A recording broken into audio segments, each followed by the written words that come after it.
Live. You're live. Hey, listen. You are. I've just noticed that I was having a lot of plosion problems. Plosion? Yeah, so I did all this research about plosions, and it turns out that I have That's what that is, right? When you bad mic when you plosion. it's the P burst of air Yeah, into the mic. plosions. Yeah. So I got bad plosions.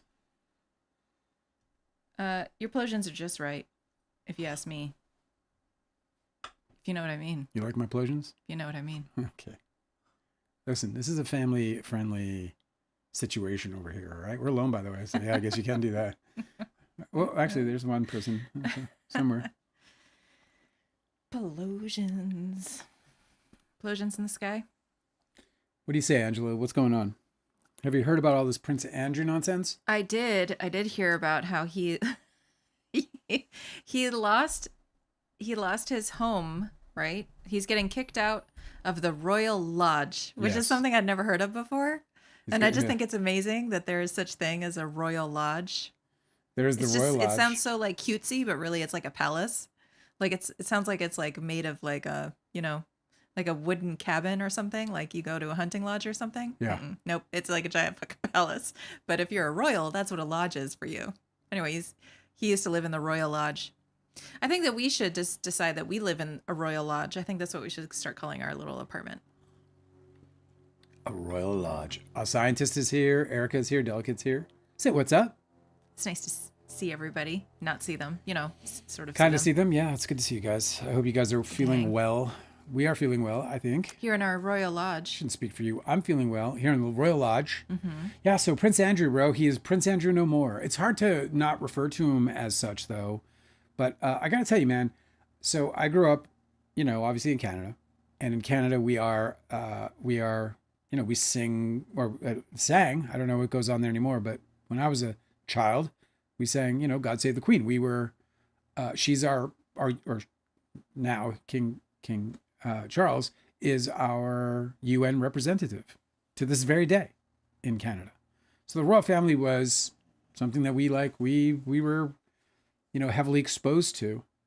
And so I had a pretty good feel for Charles from a, media perspective back in the 80s and 90s when we didn't have the internet and it was a little less easy to do. But to Canadians, was it like the Queen and then her son who was going to be the king, and those were the main stars, and then there was the Queen and her son who would never be king. Is how we all felt about it. Right, and then like there's Diana, and then that whole situation. She came in and then left.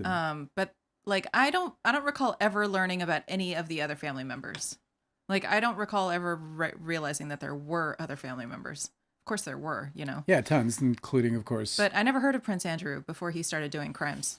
Yeah, I knew of Prince Andrew, back in the day. You did? Yeah, of course. Yeah. I mean, I'm a. So you guys learned about it in school, like about the monarchy's members? Yeah, we knew the royal family. The royal family? Yeah. That's weird.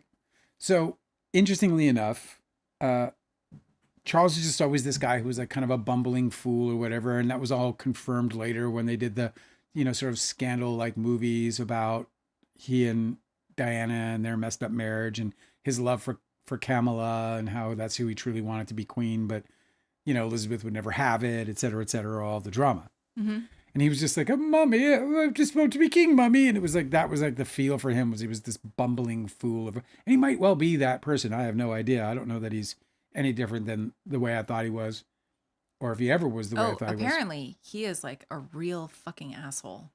Like apparently he is absolutely wretched to people. Is that true? Yeah, he's extremely demeaning, like unnecessarily. Yeah, well, I think he might be dying, so who knows? Yeah, but apparently he's like absolutely the worst person to anybody that he interacts with. He's just like nasty. There's videos of him gnashing his teeth in frustration at people for just like normal existence. I think that's withdrawal, but I don't know. He is could be. I like him today. Today he goes like where I was going with all that is that he's like he's up a couple notches today because he stripped Andrew of his title, of his honors, booted him from the house. This guy's got to go get rent. The lodge. Well, it's a lodge. It's a 33-room residence. 33-room residence. That's what a lodge means when you're a royal. He had weird. He had a 100-year lease that was paid for. So who's going to live there now? I don't know. Not Andrew. Not Andrew. Andrew's like taking the subway, and like Andrew's like a regular citizen now. You know, it is. People call him Andy. It's very weird. No, that he's not a prince. It's a little weird that this is all happening at the same time that I'm reading the book. You're reading Virginia. Is that her name? Virginia. Giuffre. Yeah, super weird. Must be weird to be a former prince. Oh yeah, I mean that guy's life's a shambles as it should be. The guy is a disgusting, foul human being who is, lucky that he's not in jail. What should be happening is that he should be prosecuted and he should be put in jail. And there's plenty of evidence out there to prove that what he did was unlawful. So it's a bit of a bummer. This is the thing about this, like this that like elite status. Their consequences are that they're dropped in status only slightly. That's always the only consequences that they face. They never actually have judicial consequences like the rest of us. No, they sure don't. The Murdochs do. The Murdochs finally did. Yeah, well, a scientist is saying that they're surprised because it's surprised it took so long, considering how well reported it was that Charles didn't like Andrew. Charles really didn't like anybody, did he? I mean, he didn't even like his wife. He wished his mom would finally die. I'm sure. I have a pretty strong suspicion that Charles was like rooting for her to pass. And as he saw the Queen Mum live forever and forever, he was like, oh, this is never going to happen. Because I think that there was never a person who wanted to be king more than Charles. I think it was just everything he wanted to be was king. Really? Yeah, I do believe. I always thought that he was like one of these like bratty rich kids who doesn't want the responsibility but enjoys the benefits of the status. That's Andrew. But doesn't want there's a lot of what do they call it, I can't remember, but the royals have all of these engagements they're obligated to attend and deal with and do all of these formal they're public shit. Yeah, exactly. And I can't imagine anybody wants to do that stuff. I can't imagine anybody wants to be It's a hoot. It's a hoot? Yeah. You get to put on your duds. No, I mean, they live in such a bubble that I doubt there's, again, I mean, routine is routine, I mean, heavy is the head that wears the crown, Dale. So they say that statement, that saying isn't from nothing. You know what I mean? That is also William. That's true. So yeah, it's quite a day. I mean, this is, historic in its own right. Not historic, say to the sense that it's really affecting really anything, but it's a big deal. I mean, it's a funny thing, when you look at mob families, when you think of mob families in America and how tight they were and how they you think about Gotti or the way the Gambino family fell apart. And I mean, it's back together again, apparently doing extremely well. What's up, Bobo? But how about them Blue Jays? Bobo? But then,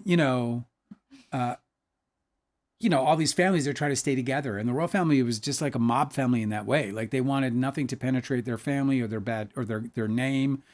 Everything was so extremely guarded. And this is probably true for most royal families. Although when I went to Denmark, the first thing I heard was that don't believe what you hear, the queen is a lesbian or something like that. They were just all about this. I think it was the queen. And it doesn't matter because I'm not spreading really any rumors about anyone. You can look it up because I think that person eventually did come out. But anyway, I mean, it's fucking.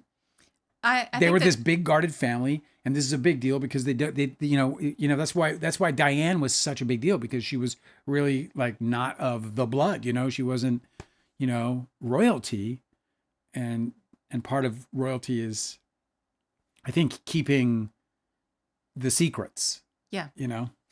Yeah, apparently the experience of people who marry into that royal family is one of extreme isolation and limitations. You are very restricted in anything you're allowed to do anymore. It's like a gilded cage. It's crazy. It's a deal with the devil. But coming in from the outside. I think it's very interesting that this is what's happening when actual consequences, I mean, not the consequences we believe that he deserves, but some consequences are visited upon a person of high elite status as a result of their association with the Epstein case, Yeah. And what they're preventing from happening here in the States, we're seeing how one country deals with this kind of news versus how our country is dealing with this kind of news, you know? So, yeah, we do. Exactly. Let me read this to you because like when I read this, I was like, it was kind of thrilling to read.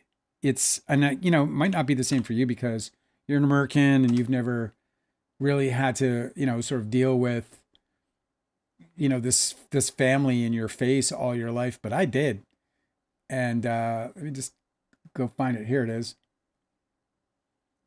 Buckingham Palace announced the move Thursday, writing, His Majesty has today initiated a formal process to remove the style, titles, and honors of Prince Andrew. Prince Andrew will now be known as Andrew Mountbatten Windsor. Andrew Windsor. Andy Windsor. So, Andy, tell me, where do you see yourself in 5 years? You think he's going to get a job? Andy, what kind of experience have you got driving a forklift? Not a forklift. He'll just be another bloke at the pub. Andy, I don't know how long this job is going to last, AI and all, but have you done customer service before?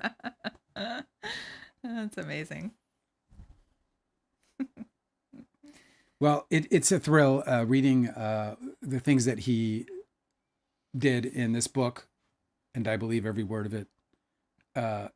It's interesting. Like her book is very, very interesting. In one paragraph, Virginia Giuffre, in her book Nobody's Girl, she wrote. It's a sad title. Like it's a heartbreaking title, actually. Heartbreaking title. Nobody's Girl is such a heartbreaking title. So, a well thought out one in that regard, actually. As I sit here now, like deep into this book now, and I'm like, yeah, man, Nobody's Girl is right.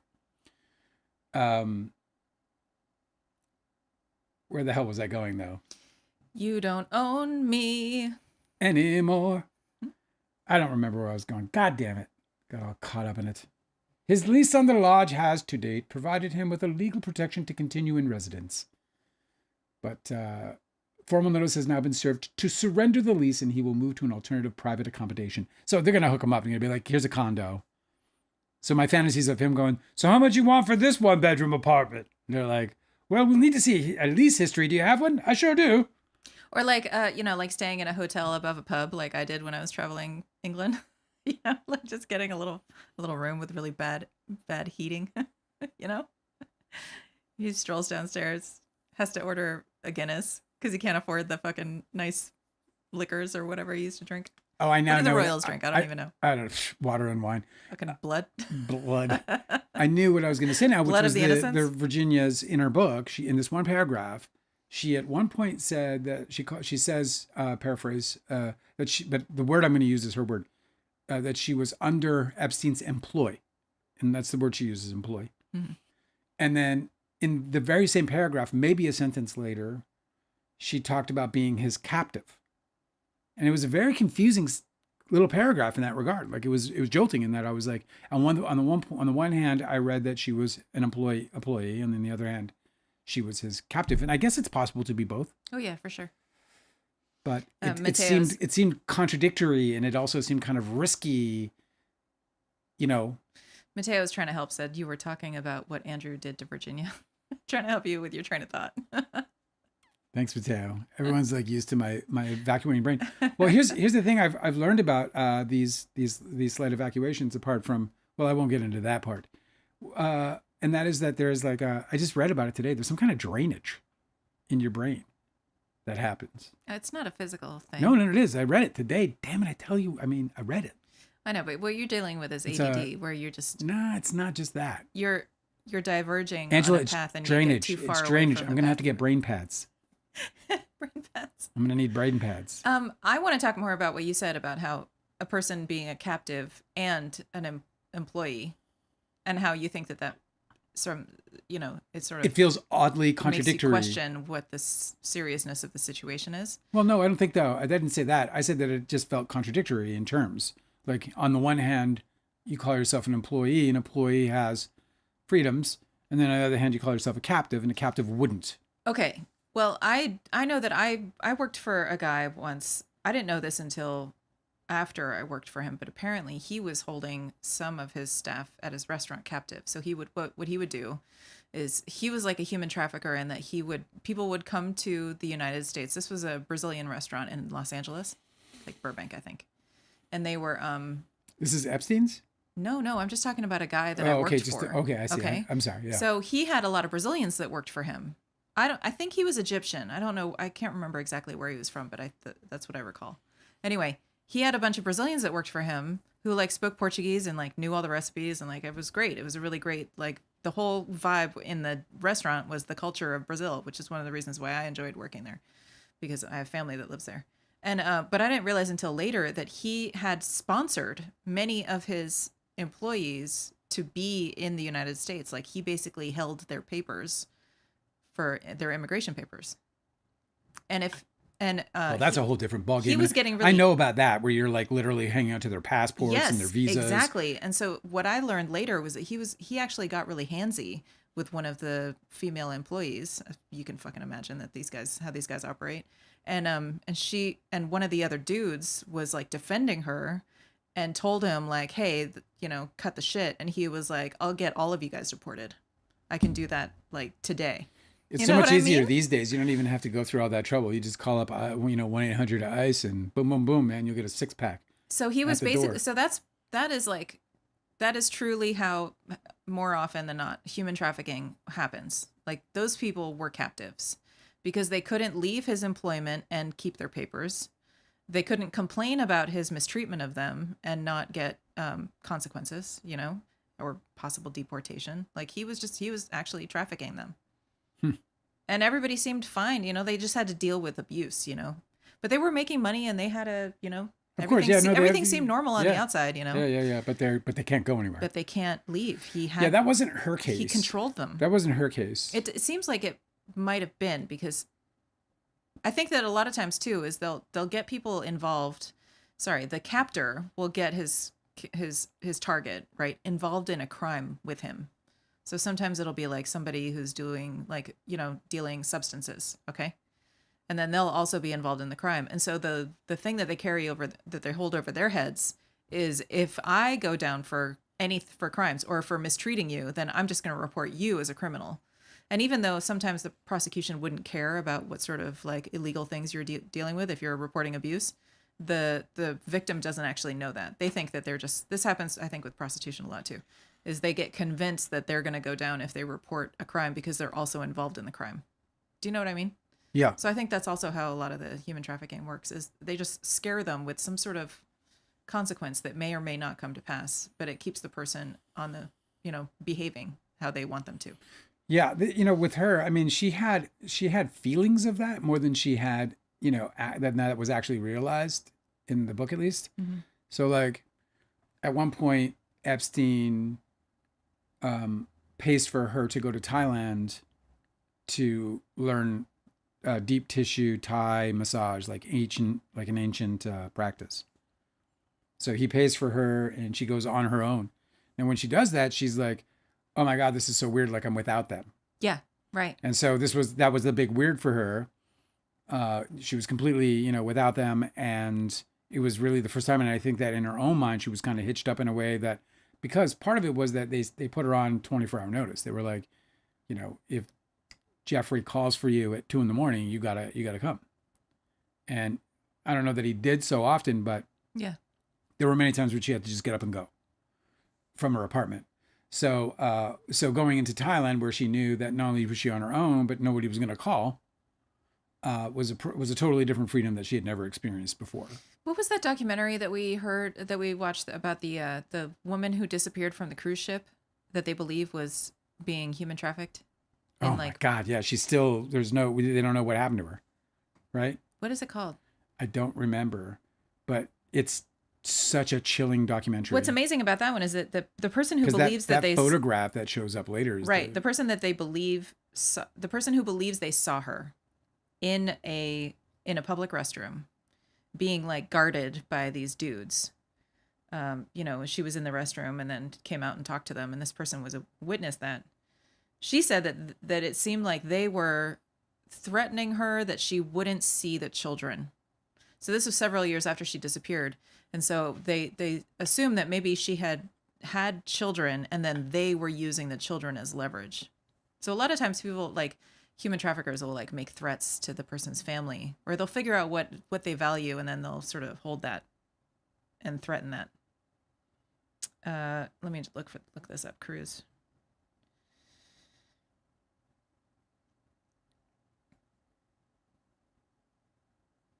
You don't have to. Cosmic Urgency just said that I remind him of Janet Jackson and Rhythm Nation when I wear this hat. I can't find good hats. But I need hats. Oh, okay. It's called Amy Bradley is Missing on Netflix. Amy Bradley is Missing. Super great documentary. It's a great documentary, like straight, like right off the top of my head. It's like 4 tiny pineapples, could be 4.5. It's so solid. It's scary. It's like eerie. It's frightening in every way. It's horrific. Just because she literally goes missing on a boat. Amy Bradley is an American woman who went missing during a Caribbean cruise on the Royal Caribbean International Cruise Ship. Wasn't it like a 5-day cruise or something too? Yeah, like it was in 1998, and her family believes that she's still alive because they keep seeing little snippets of evidence. It's wild. That's a really good crime show. No, Cosmic Urgency. There's one photograph of her where she's on a bed. Did you see that one where she's sprawled out on a bed? Yeah, they think she's being and she's sex trafficked. And it is her. It's her. And then they took that photograph and did some facial recognition software stuff with it. Yeah. Matching it to other known photographs of her, and like a match. to a 90+ degree of probability, it was her. So I believe very much this woman's alive. It is so. None of the other stories make sense because the last, she was seen. I don't know. You have to watch the documentary. It's really great. Everybody has a different opinion about what happened to her. I am. And that's part of the fun. Yeah, I suppose it is. Anyway, all this stuff just absolutely amazes me, of course. But in Virginia's case, she got away when she went to Thailand because not only did they let her go, but it's in Thailand. It's in Thailand where she met her husband literally days after they met.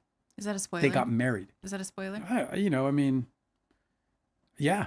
I read them so you don't have to, Angela. These memoirs. So they get married in this like romantic whim, basically, super like the kind of stuff women just absolutely swoon over. He had women, Well, in particular, yeah, in this case, because it was like in his case, he had this premonition, like he was told or something. I can't remember specifically what it was, but he knew that he was going to, in short order in his life. He's from Sydney. He's an Italian. His parents were Italian immigrants, I believe. He's Italian in Australia, an Italian Australian, I suppose you would say. And he is, and so he got some kind of premonition of some kind that he was going to marry a blonde woman with blue eyes in short order, like within a short time frame of the premonition. It was like coming soon or whatever. And he had this like important thing come up where he should have like a wedding of some kind, like an important family wedding or something, but he had already booked this trip to Thailand. And he was like, no, I'm not going to go. Like, they were like, cancel. You got to do the family wedding. He's like, I'm not fucking doing it. I'm going to Thailand. I'm sorry. I'm being called to Thailand. And within days he met her. They were both together at this massage school. And that's where they met. And they fell in love within days or whatever. And yeah, they got married right there in Thailand. It wasn't actually recognized because when she tried to get into Australia, they were like, what does that mean? I love these kinds of stories where somebody like had a premonition. Yeah, women love this. So, I love it. Something similar like that happened to me when I moved to Brazil when I was a teenager. Yeah. Okay. Yeah. Because I have family that lives there. And it's like that Amazon commercial where every time she bumps into somebody, she's like, oh yeah, I know. So listen, this super weird thing happened to me. So I was like, when I was like 16, I used to just draw all the time. I was just like, if I had any spare time, I always had a pad of paper with me and I would just draw. Sketch up something, yeah. On the plane to Brazil, it's like an 18-hour flight, So like I had a lot of time. So I drew a really detailed picture of a dude with a kid on his shoulders, just like randomly. It was like, I just did like his clothes, his fashion. I just picked it out of my head, right? It was just like a random. I usually don't draw something out of my mind, like that I imagine. Usually I'm just like copying a picture. Yeah. But this was one time where I was like, oh, screw it. Like, let's just see what happens. So I drew a dude with a small, like a young kid on his shoulders. And then I moved to Brazil And I went to school and I met some people. And like 6 months after I was there, I met a dude who ended up being my boyfriend. And then I was at his house and he was showing me pictures of his family. And there was that picture of him in the same clothes with a small child on his shoulder, like same age that I drew. And I didn't have it with me, obviously, but I was like, oh my God.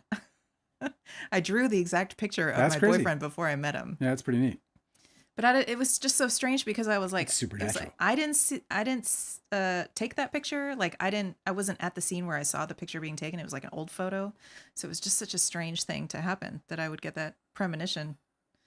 It was just like super weird coincidence. Anyway, that happened to me too. Well, that's pretty darn cool. I should take it up and show it for the, if you end up editing this. Okay. Yeah. Well, please do. So, Prince Andrew is no longer a prince. No, that's right. Diddy is in federal prison. Yeah, Diddy begins serving his sentence at Fort Dix. So I he wonder got how many moved? comedians are like have been like trying really bad Fort Dix jokes. Oh my God. Do you know what I mean? Like what would be like a good Diddy Fort Dix jokes? At Diddy's request, he was transferred from county prison to Fort Dix. Or maybe just like have a picture of him like surrounded by. You know, he looked at that on the paper and was like, huh. It's actually like I guess a pretty cush kind of prison. Like people are like very casual. They apparently like lounge. Yeah, but do you think Like, he's still... oh, get off my back, warden. I'm busy. Do you think that people still get transported there, like on a bus with like the caged windows? Oh, and for sure. shackles Yeah, on their they're feet? still the same criminals. Apparently, he'll have all the same kind of problems that he's supposed to have. Like they say, you're not supposed to be on the internet. He'll be on the internet. He'll have a phone. Yeah, he's gonna get on the phone. He's gonna get, I mean, if they're getting them into these other prisons that we watched that whole documentary on the Alabama, in the Alabama prison system, which is, well, again, in that documentary, they tell us that it's like just like a wide open thing for the guards and wardens. We learned a little bit about this with Danny Masterson. He's in state prison. Fort Dix is a federal prison, right? Correct. Okay, so it's probably different. But What's up, Renata? didn't you read about like how rich people can have like they can be rich at the commissary? Like they have like commissary Yeah, money? they could be buying their, yo, get this guy a coffee crisp. That's a Canadian chocolate bar. Hey, yo, who wants a Mars bar? So you're like prison rich because you Prison can rich. afford like, the crackers with the peanut butter in the middle. Yeah, exactly. Dude, man, Give me 2 sleeves. that shit is fucking gold. Imagine being so rich that you're like, and then like the capacity of your purchasing power. Of course, that's not true. Like he's going to be shopping. He's going to be like, yo, give me one of those and I'll get it when I get out. Because that brother is just as rich as he ever was. Right. So he's going to be definitely be like, I'll be sitting there window shopping. I'll be like on my little Amazon app. He'll be like sitting at Diddy's house and packages are coming. Go, motherfucker, you're not even going to be here for 2 more years. Be like, yeah, don't open it. Mateo said that Diddy predicted a few times he was going to go to prison. What do you think about Monsters Ball? Monsters Ball, I guess, maybe that's a song. One I of the don't know. songs. Well, I mean, But I Diddy guess predicting a few times he was going to go to prison. I mean, I feel like if you know you're doing crimes, then yeah. it's like the easiest thing to predict. You know what I mean? It's Yeah, like, I mean, like one day I'm going to get caught. he's implicated in like I do so much shit, bro. unaliving people. I beat women. He was like he tried to set fire to Kid Cudi's fucking car after Did he not set fire to it? I thought he was successful. he set fire to it. I thought believe- that he I was believe that like the car like a burned. seat got burned or something. I believe the car was totaled completely. Oh my The God, pictures okay, I saw, that's that right. car was burned Yeah, down. He warned him, "I'm going to burn your car," and then he burned his car. Monsters Ball. Oh, the movie Monsters Ball. I don't know that one. What did you think about Monsters Ball? The movie? Well, I mean, I loved it. Monsters Ball. What's that? Yeah, that's Halle Berry, right? Oh, the Halle Berry one. Yeah, Why are we talking about Monsters Ball? I don't know. That's random. You're random. Was Diddy in there? I don't know. Yeah, I mean, Monsters Ball was lovely. I remember it well. Hinata said it's not a real lodge. It's just how his house is called. That's what my house is called now. It's the Royal Lodge. It has 33 rooms. I mean, I guess lodges can have. Yeah, of course, that's what it's called. But it's fun to say. The Royal Lodge. Yep. It sounds like they always like kind of cheapen it. Does a lodge give you the impression of something? 33-room palace? Well, no, a palace is a palace. Okay, but what's the difference? If it's got 33 rooms, does it mean like it's a giant hotel? It's a big fucking ass lodge. Okay. Is it made of wood? But like not a Big roadside wood structure, probably. Not like a roadside lodge, like a motel with 33 rooms, right?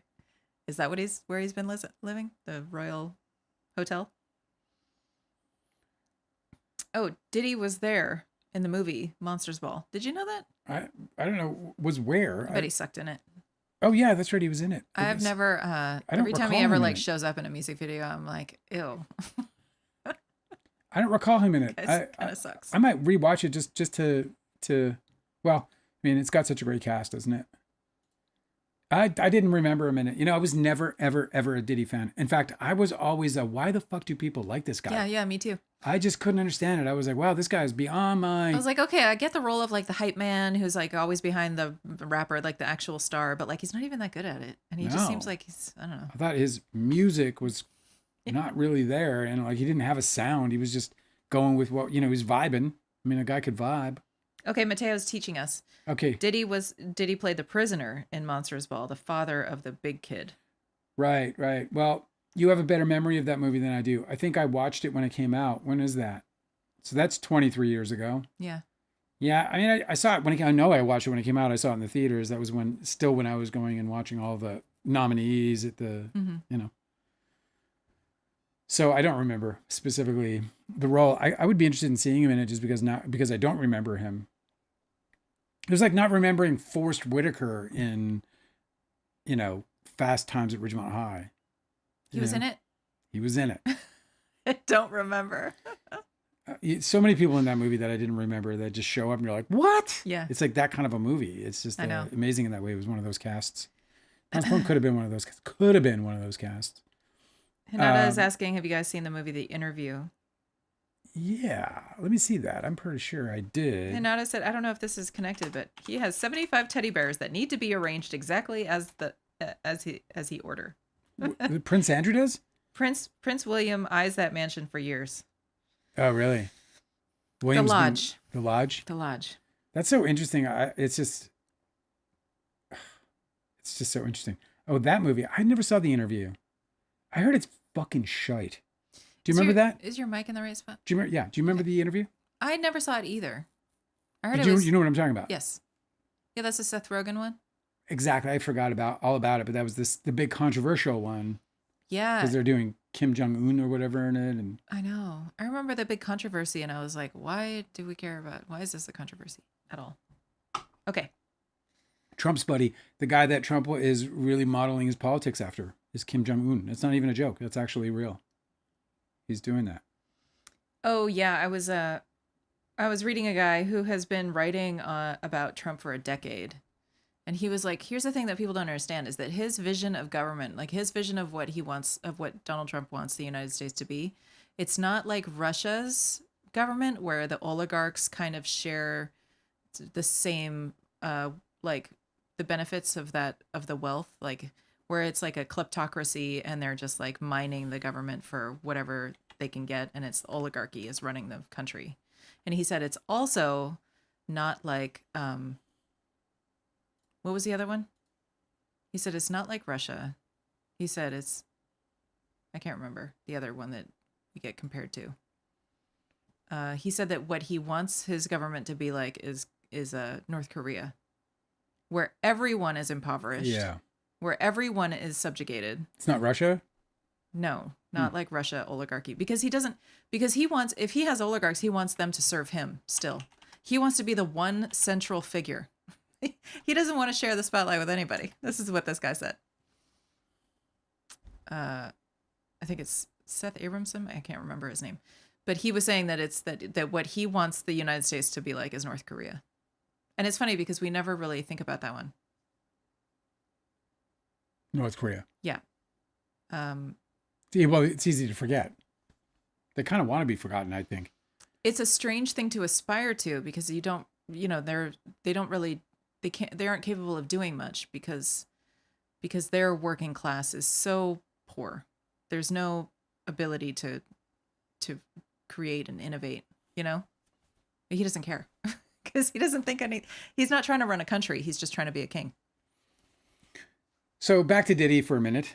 They're calling Fort Dix Club Fed. Some call it Club Fed. It's like posh. Like when you look at the building, it looks like a school. You know, the building looks like a big high school. But I'm trying to see if there's anything inside the prison. You can't see pictures inside?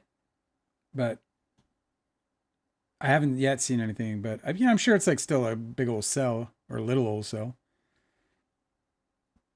It's amazing. I just did a YouTube search for sort of inside Fort Dix.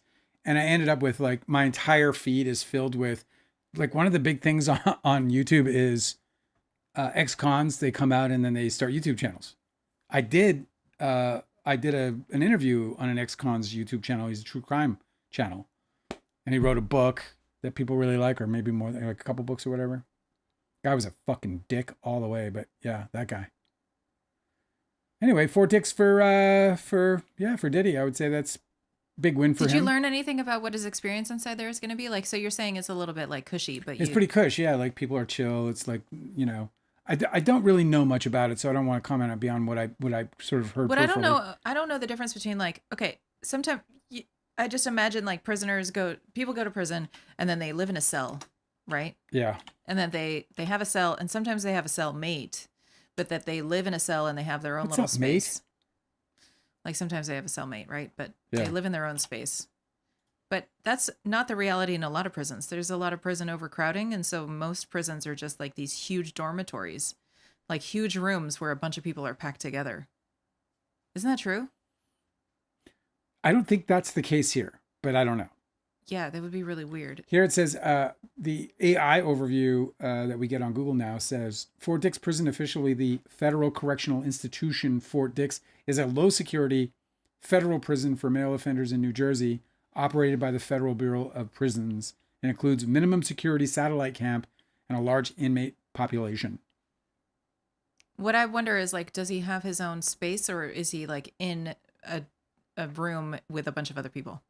Is what I'm curious about. Yeah, that's I got. Because like, how do you ever sleep when you're like? I can't. I like to sleep with one other dude. Would be like I'd be just not getting good sleep at all. Mm-hmm. But hey, man, you do the crime. Did you hear about Brian Koberger? What? So the guy who was convicted. Well, he pled guilty to murdering those college students in Idaho. Idaho, yeah. Okay. He apparently is being tormented around the clock, and by spirits? No, by other inmates who are just bullying him. Yeah, they're like making noise. They're not letting him sleep. Yeah, but specifically they're bullying him because it's their only form of entertainment, and they're using it against him. But apparently Brian Koberger has been complaining, and he's been complaining that what they'll do at night is they'll wake him up specifically, like they'll let him get lulled to sleep, and then they'll wake him up by screaming through the vents at him. Yeah. Because he tried to sneak into the students' housing at night and catch them unawares while they were sleeping. So that's why everybody keeps bothering him at night and keeping him from sleeping. I love it. I know. Prisoners have a great way of just like serving their own kind of justice sometimes. I know, it's true. Yeah, it can be violent and ugly, and that's not what I'm talking about. When they do shit like this, when it's super creative and I mean, it's just the perfect form of torture. They're going to drive him absolutely insane because he's already obviously insane. I mean, he's like he's like a massacre killer, so like he's already nuts. But he has been complaining to prison officials and saying that it's a cruel and unusual punishment or something. But the prison officials are like, well, you have a private cell where you are safe, and we are giving you what you need to sustain your life in prison. Like, we are meeting our obligations. And if you can't handle the noise in prison, I'm sorry, there's nothing we can do about that. Isn't that fucked up? Yes. I mean, like, I don't feel bad for him, but can you imagine? So I just wonder what it's like. Everybody has an idea of what it's going to be like for these prisoners that go away, or. Well, yeah, I mean, some prisoners try to give you insight, but your crime is a different sort of thing, Like it's interesting. The guy that I interviewed with, whose name is Matthew Cox. Mateo just brought it up. Yeah, I saw Mateo mention his name. That guy, he ratted on some people. That's how he got out. This guy's just this guy was, honestly, the guy's a piece of fucking shit. Like, he tells me the story about how he basically ratted out on these guys. He was looking at doing like, I forget, he had some huge sentence. It was like Yeah, but anybody would do that. fucking 18 years or no, Are you kidding? He had like 25 years, Like 20 there, years. what is there some fucking like code of secrecy that like if Whatever. He ratted some people out, whatever. you know what I mean? Like it's It not is like, what it is. I'm not taking a rat high out road. criminals, and if it helps them. I'm not taking the high road, but I did this interview with him. And that was already, I'm like, whatever. Like, it's just, it's weird to talk about. It's like, okay, you ratted a guy out and you want to talk about it. Like, that's weird to me, you know? Mm-hmm. Yeah, let's have a conversation about you being, you know, shitty to get in there because he got in there by stealing Yeah. money. It was like grand theft. Like, he was like a credit card thief and he like stole like ridiculous and it's an unimaginable amount of money by like running up people's cards and whatever. Identity theft. So he got, you know, and it was like federal. So he got like racketeering, wiring kind of charges on him or some shit like that. Is it okay for you to be telling his story? Yeah, he tells it on YouTube. Okay. Yeah, he's public domain, that guy. Okay. So anyway, the point is that I go to do this guy's interview, which by the way, the guy Aaron from Growing Up Scientology, he hooked me up with the guy, and I was really excited because he had like 500,000 followers. I'm like, 500,000 followers is dope. This could be great. So I do the interview, and I thought it was a really good interview. I thought it was actually one of my better interviews. I fucking crushed it. I thought. Well, I remember thinking about that interview that he was so unprepared. Like he's really, really bad at interviewing people because he'll be like, so where'd you go to high school? Like as if anybody fucking gives a shit about where somebody went to high school. And he was like, so did you do well in high school? Like that's his follow-up question. What was your favorite subject? Like I watched a few of his interviews and I was like, you're not interested in this person's story. You don't know this person's story to even become interested or like develop a fucking way of trying to draw it out of them. So he ends up having these interviews where people are just like, okay, well, I guess it's up to me. And they just monologue the whole time while he's just staring at them. It's so strange. I just feel like it's really lazy. So, well, why I trip on this dude is because he does this interview and look, you know, like it's like, I don't look at this as just my opportunity. It's their opportunity too. Like I'm giving him an interview, you know, about a big movie star, blah, blah, blah. You know, it's not like some chump change thing. You know what I mean? So although I appreciate the interview, we're having an exchange here. The idea is that I help bring you clicks with my story and you help bring me people who might read the book. And I did get a few books sold, but it was like minor compared to like Popcorn Planet, for example. Anyway, his audience is, I think, largely far right. And they just sniffed out that I'm not real fast. I said some things like they all thought it was stupid because I asked him if he knew what Discovery was, but he's a con. So they were like, yeah, dude, he doesn't know what Discovery is, you know? And I'm like, well, a lot of people don't. Fair question, you know? I mean, just asking if he knows. If he's like I don't know if he's involved in the legal process. Yeah, and some not. people don't pay attention to their legal process all that much. Right. You know, I don't know if they, you know, how deep he's in it, but it doesn't matter. Well, also, especially if you have like a, what are those attorneys that are provided by the court-appointed attorneys? They're not going to like draw you into their process. They're too fucking busy. Maybe they're not. I don't know. Whatever. So I they asked just a show question. up, they do their job. They like bring you a suit to throw on. You know. That's It was stupid. It wasn't the smartest question or whatever. But people really like treated me badly in the comment section. I got blasted, and people were blasting me. And he was joining in the fucking shitty behavior. Like he was liking their comments about yeah, you. he was not just liking. He was like, yeah, dude, and like he was like agreeing with them when they were saying really shitty things about me. What a fucking jerk. Like, and they were like really being mean, you know, like, I mean, like high school fucking bully mean to me. And this guy's like thumbs upping and LOLing. Why'd you bring this up? I don't know. Probably because I was talking about how I got this feed of all these criminals who are now like YouTubers. Were you intending to talk about, it's like the big career move coming out of prison. Does he have some insight about what it's like to be in prison? Because that's what we were talking about. What do you do when you get out, Dale? I was thinking to start a YouTube channel, parole officer, Bob. Yeah. What was your question? Well, I mean, I have questions about what it's like to be inside. So maybe that's useful. I was wondering whether you brought him up because he had some insight about what it was like to be in prison, because that's what we were talking about. No. No? Mm-mm. Cosmic Urgency said... I agree that went on too long, though. Because you said that he ratted out his friends. Cosmic Urgency said, snitches get stitches, right, Dale? I mean, you know, all I'll say is that Yeah, I'll say they do. It just gets stitches. This just in. Limp Bizkit bassist has died Oh no. in his bathroom in a dramatic, and there's a dramatic 911 call on TMZ. Do you guys want to listen to it? No, don't listen to a dramatic night. That's so Sam sad. Rivers, the bassist for, well, I just asked. I mean, it's not, I'm just a deliverer of information. Sam Rivers, who was the bassist for the new metal group, really, new metal. Yeah, that's what they were called at the time. Horrible. God. I know. Died in a bathroom in his Florida home, and it sounds like he fell off the toilet. TMZ has obtained the incident report from Sam's death, and in the documents, a deputy with the St. Johns County Sheriff's Department says that the caller named Keeley told law enforcement she found him face down in the bathroom before calling 911. We obtained the 911 audio. And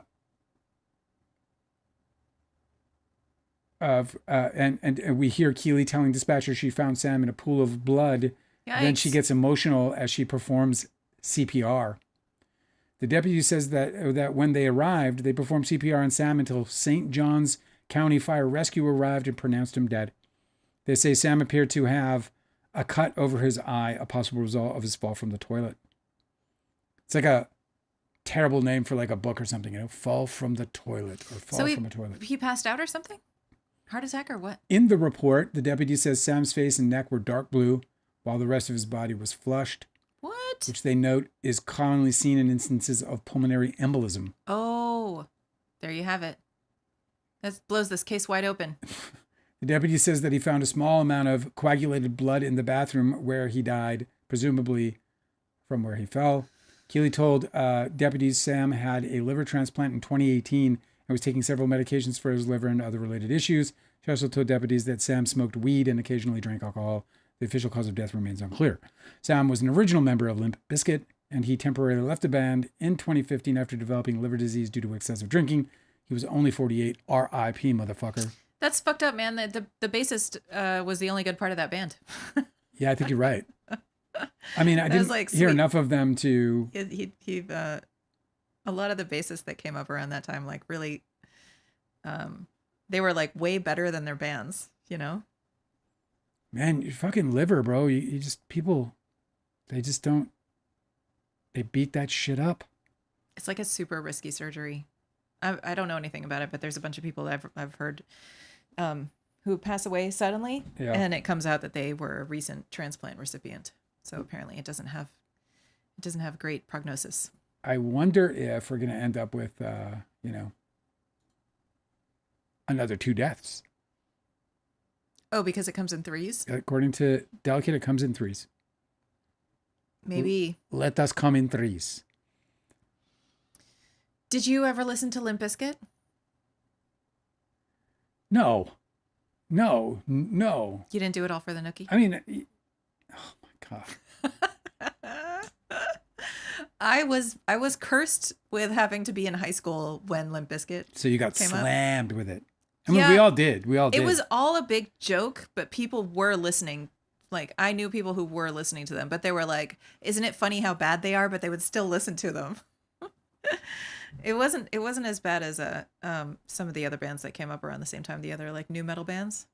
But I remember I went to a show, we saw System of a Down, and then it was openers. That's awesome. Do you remember Power Man 5000? No. Was another one of those new metal bands. Never heard of it. So Power Man 5000 opened for System of a Down, and also Limp Bizkit opened. System of a Down is new metal?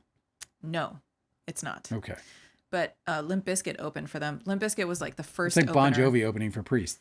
They were the dudes from Limp Bizkit like went out, like we like lined up at the venue beforehand for we were like lined up in the daytime for like an hour before the venue finally opened because we all wanted to get our nice spots. It was like at the Palladium.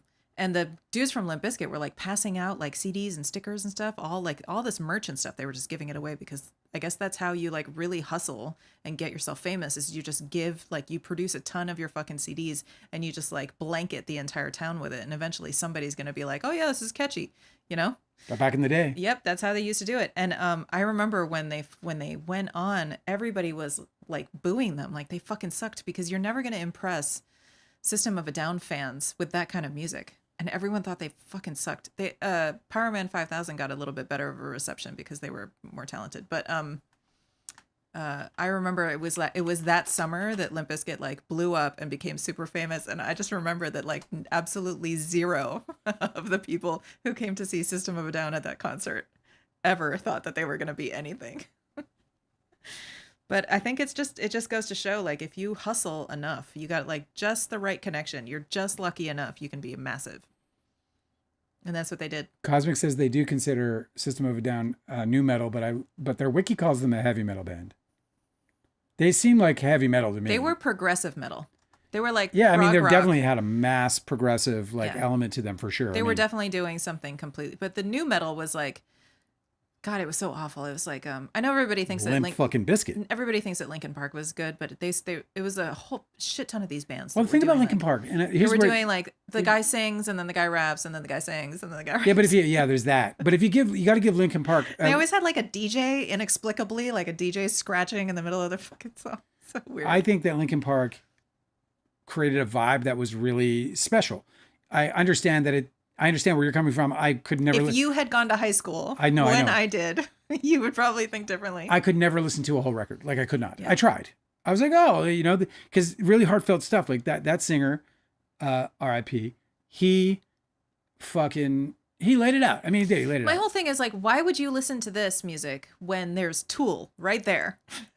I'm with you. Like, why would you listen to any of like because that Tool music wasn't numb. He was when numb. There's like Rage Against the Machine, like right there. Like, why would you? But System of a Down was definitely a brand new thing. Like the first time I heard them, I was like, "Excuse me." I know, it was a sit up straight situation, and so yeah, I'm glad that I don't know. I mean, maybe some people do consider them new metal, but. Not living in Southern California is so weird. I got invited to a restaurant. They're from Glendale. Huh? They're from Glendale. Yes, I know. It's like, God, it's so weird. So I got invited to a restaurant by a girlfriend of mine. And then all of a sudden I just found myself at a table of like 10 people and Serge Tankian from System of a Down was there sitting. And I was like eating dinner with him with all my friends. And I was like, I am way too broke to be sitting with these people. Hanging around these people. I had like a tiny snack. I was like, we're going to split the check, right? So you like, I don't have to like split it with like down the middle with all these guys, right? You were actually partying with them? I just like, it's so weird to live in Southern California because you can get invited to dinner by your girlfriend and then all of a sudden find yourself sitting at the same table, same party, same group of friends with Serge, like the singer of one of your favorite bands. I know this is going to sound a little stupid, but I just wasn't expecting it. John Legend was like, hey, why don't you come over to my house for a barbecue? And he's John Legend. This is what I mean. And I was like, yeah, absolutely. He's like, you're going to love my, his fucking signature mac and cheese. Like they all have it, right? Yeah. You're going to love my mac and cheese. I was like, yeah, man, whatever. Like, bring sure something. He's like, bring nothing and whatever. So we head down to, John Legend's house. And I walk in and the first fucking person I see is Bill Withers. Oh my God. Bill fucking Withers is standing there. I'm like, what the fuck is just happening right now to me? I would have just collapsed. I was pretty, it was like, I got to meet a few of the legends, or really not meet them. I met Bill Withers, but I didn't really meet anybody else. Like Lionel Richie and Lionel Richie was there? there? And Stevie Wonder. Stevie Wonder was there? Yeah, it was all crazy. My God. Yeah. Crazy. I know there's like, you'll find yourself in places. If you live in Southern California, you got like creative friends. Eventually you'll find yourself in a group of people where you're like, I do not fucking belong here at all. No. Like Serge. Oh, I loved it. I felt like really I nice. belonged, because I'm always hip to the parties I'm in Hollywood, bro. Like I always believed I'm in the play. I mean, I did. Oh, I feel well, like not I me, belong. man. I didn't fucking belong in any of those places. But So I get along in that situation, no problem. Yeah. I was like, I hope I'm not being awkward while I'm just being a fucking wallflower because I don't know what to say or do, where to put my hands, Cosmic was into Tool and System of a Down. He calls both of them new metal. Again, Tool was not something like, how I learned about Tool was from Rob Halford. In 1990, whatever, Rob Halford was being interviewed. This after he left Judas Priest, and I think he started Fist at this point. Pretty cool name for a band. Fist? Yeah. It's a fucking rad name for a band. And I've never heard of them before. They were asking him like what bands he's listening to now in the 90s. And he said that he thought Tool was a band doing something incredibly special. And so I just immediately like regarded them as heavy metal. You know what I mean? Yeah. Because Definitely you know Perfect Circle's going on tour? Oh, yeah. I was never really a big fan of them. I was in, They you know, didn't we have were this- in, They didn't have the same, we were in, dark oomph. I guess I don't know fucking know. we were in Denmark, posting Don's Plum, Mhm. and we were in the music phase or whatever. And before Perfect Circle's record, their debut came out, we got it. And it was so funny because I didn't know who was in the band. They just sent us this packet and said, this is a new band. You can have any of these songs if you want them. They just want to get on a soundtrack and start promoting. But that's so weird that they were like asking to get invited. when they're- 1999 or whatever it was. Oh, I knew who Maynard was. I knew who Tool was. I mean, this is I know, 99. everybody 99, did. they're fucking massive. Yeah. And That's of course, so strange. so we get the perfect set, and they're basically the note from, I think it was Sony, but the note from the label was like, you can have one of these tunes. It Like wouldn't have we would fit, pay for a though. price, but it didn't. It I wouldn't. wanted it to so bad. Well, here's what happened. So I get the discs. I'm like, I don't know who this is. I didn't look at the back and the artist or nothing. I just threw it in a fucking CD player. And I'm like, that sounds like fucking Maynard. Yeah. Perfect Circle. What are you talking about? Perfect Circle. That sounds like fucking Maynard. Grab the album, flip it over. There's Maynard, right? So I trip out. I'm like, oh my God, we have to make this work. We tried so hard. I mean, over and over again, I slept on it. I just could not get one of those songs. I was hoping for the fight, for the fight scene. I was like, it's going to work. We'll get it in the fight scene. I mean, come on, metal, fighting, let's go. No. No, it didn't work. Yeah, because he's such a melancholic, Yeah. He's like a melody man, Right. in the metal world. He's kind of like He's a melody man. old Sabbath in that way. Do you know what I mean? It sounded like a character from one of those old, like, He makes me fucking, Detective Maynard movies. makes me uncomfortable through the television. Like, if I was in the same stadium as him or the same arena as him, I would feel genuinely uncomfortable being in the same, like, energetic sphere as him. Like, when I watch him on TV doing his thing, he makes me uncomfortable. I love him. His whole thing, his whole vibe is the most uncomfortable. Like when he's singing, those great songs about Jesus and his fall from Christianity. yeah, and all he this- does this thing where he like holds his mic like this and then he like hunches over like this. Yeah. And then he's got like this like fighter stance, right? So it's like 1 foot forward, 1 foot back, and he just like rocks. Yeah, and he that. just rocks. And he's just like this. But he always- it's there's just- so amazing. He's so amazing. I saw him. Oh, I thank saw you for him bringing at that up. Coachella, and he was like in front of a big screen, so I could barely see him. It was more like he was silhouetted, but I think that he may have been nude or like in a bodysuit or something, and he was completely blue.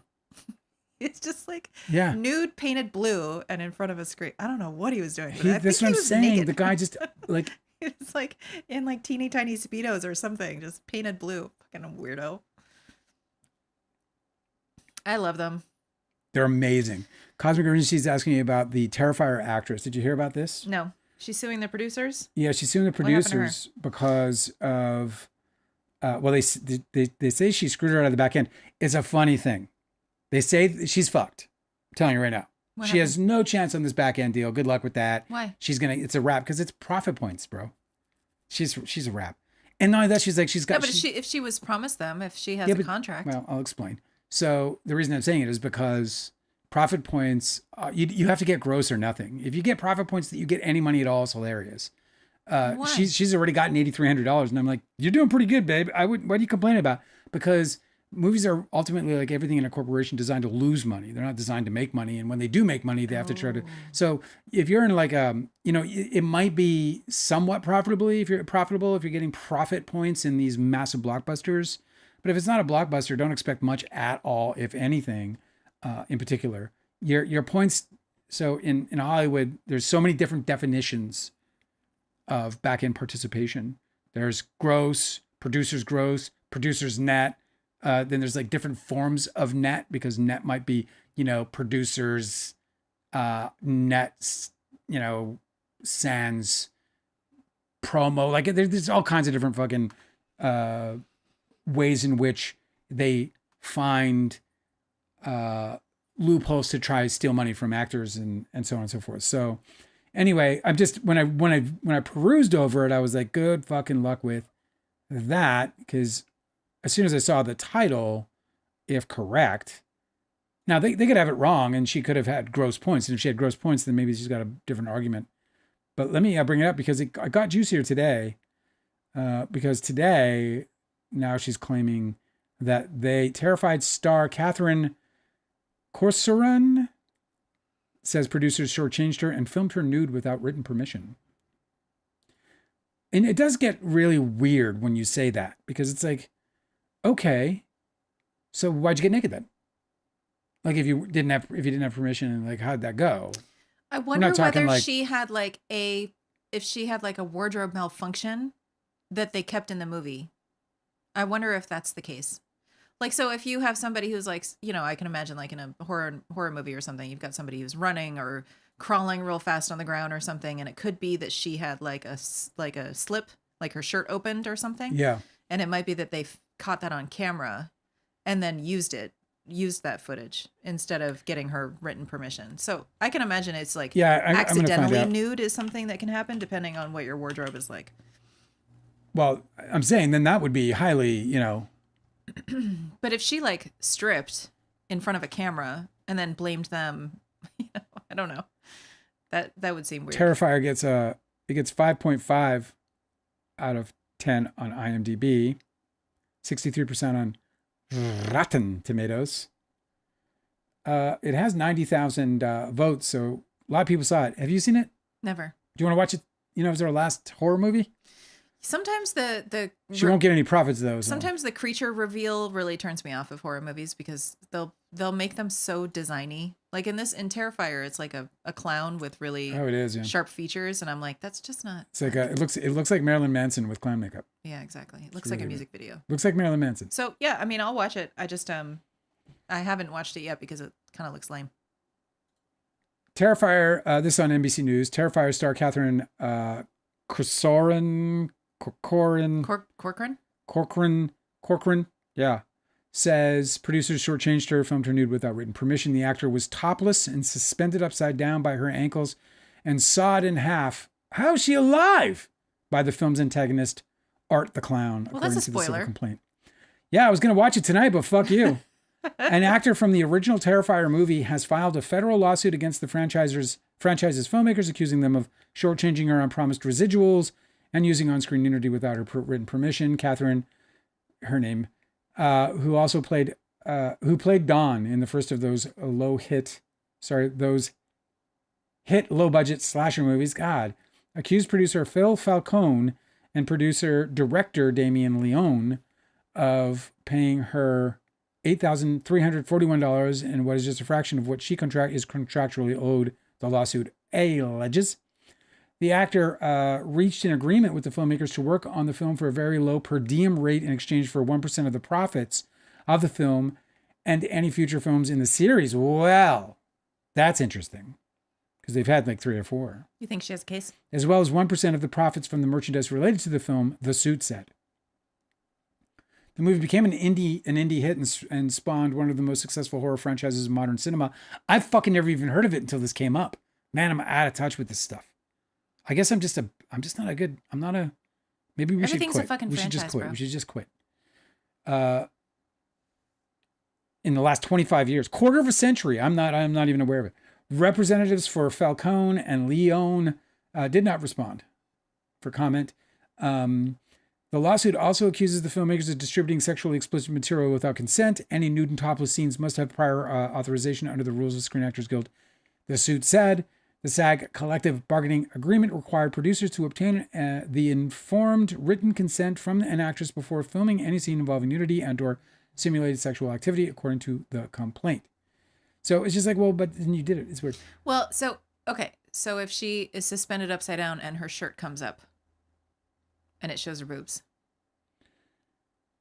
like they're supposed to fix that. Corcoran was supposed to be nude for the upside down scene, but ultimately convinced Falcone and Leone to allow her to don briefs, the lawsuit said.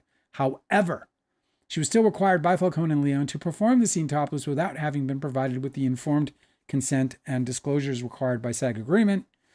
It just seems like, so like when you go and you meet with a lawyer, they're like, all right, tell me everything. Oh, that's a thing. She's like, what? That's a thing. Mm-hmm. There's a thing for that thing, and that's a thing.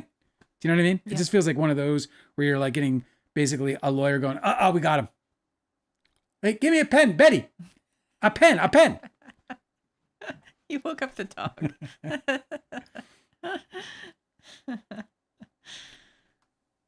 That's an infamous scene from the movie. I guess I'm sure it would be because you're cutting a woman in half, so that it has to garner some attention. She's well, an interesting lawsuit. Listen, what do I think about it? I think she's in a pickle herself, in all likelihood. However, if she's only received $8,300 and she has her, it's weird. It really depends on the language of the contract. If those points are not well defined, then they're going to be able to hand in some pretty fudgy accounting, I can assure you. Film accounting is something to behold. Where they move shit around until it's just something to behold, man. They find ways to put piles of money in, different spots and so on and so forth. You know what I mean? Like, it's like when you're selling movies, like a good example of that when like they are selling movies and like they got one movie where the distributor has a deal with the filmmakers where it's a 70-30 split. Filmmaker gets 70, distributor gets 30. And then in another movie, it's a 50-50 split. So what they do is they package the 70-30 with the 50-50 and they put most of the money on the 50-50. So they'll say like, hey man, buy these two movies. They're like, hey, we want this one movie, the one that's the 70-30, because you got a good movie, so you get a lesser cut as a distributor. You following me? Mm-hmm. So then, when they package them up, they're able to say, give me, instead of like, they want $1.5 million for the 70-30 movie, and they want $500,000 for the 50-50, right? So what the distributor does is they package them up. They put the 1.5 on the 50-50 so that they can get the higher cut, put the 500,000 in the deal because it's a package deal. So that's how they report back to the filmmaker. So there's just all these different ways that filmmakers, actors, wherever get cheated out of producers' money because the producers find ways to launder it, essentially. So I don't like her chances on that. I don't like her chances on the nudity either. The nudity writer either. How come? Because it was originally in the screenplay. If it was in the screenplay, yeah, I think she's gonna. If it's in the screenplay, and she has I don't think that she has a. If getting sawed in half is in the screenplay, but not explicitly her being nude in the screenplay, If it was, well, according to this, and I don't know how true this is, but it says she was originally supposed to be nude, convinced them otherwise, but then when she showed up for work, they're like, nah, tits out. And so when they did that, I think, look, I don't know anything. I'm not a lawyer and I don't know obviously it just sounds on its face like there's trouble here for her. Maybe she can get a settlement out of it, but I think the reason why we're hearing about it is because they're like, do whatever. Because I don't think this makes the producers sound all that terrible. I'll say this. It sucks when producers leverage worthless points. It's like selling quartz for diamonds. They make people believe they're getting something that they're not.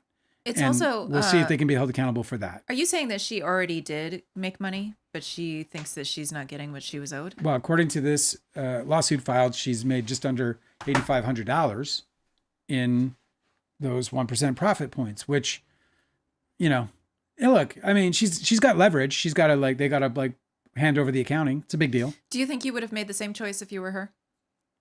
What choice specifically? To sue.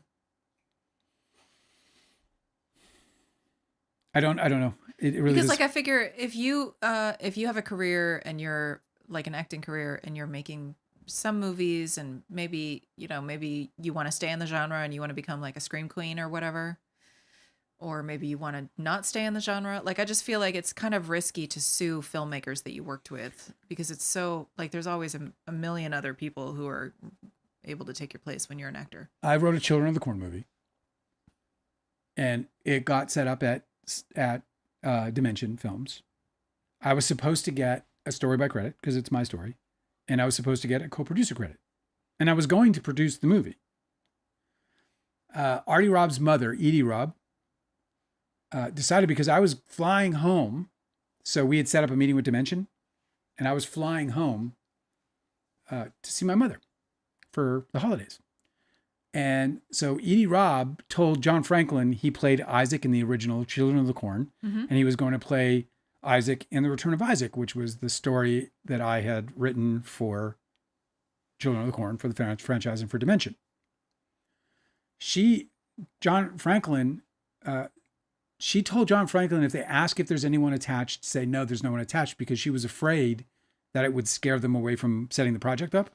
She's such a fucking like malicious little fucking. This fucking she's guy. like a goblin. Have you ever heard those stories about like goblins who will like chew your cables or something, and like everything's on the fritz because you have goblins, like an infestation? Yeah. So, like every time I hear you talk about Edie Robb just fucking meddling and shit like that, that's always what it. It's so frustrating. So I wrote the treatment. What I did was I wrote the treatment, right? Then I called a meeting with John Franklin. Said, now John Franklin was a writer at the time for he was like whatever. He and his partner, he had a partner named Tim, and they were doing some writing or whatever. And then I said, hey, listen, dude, let me, well,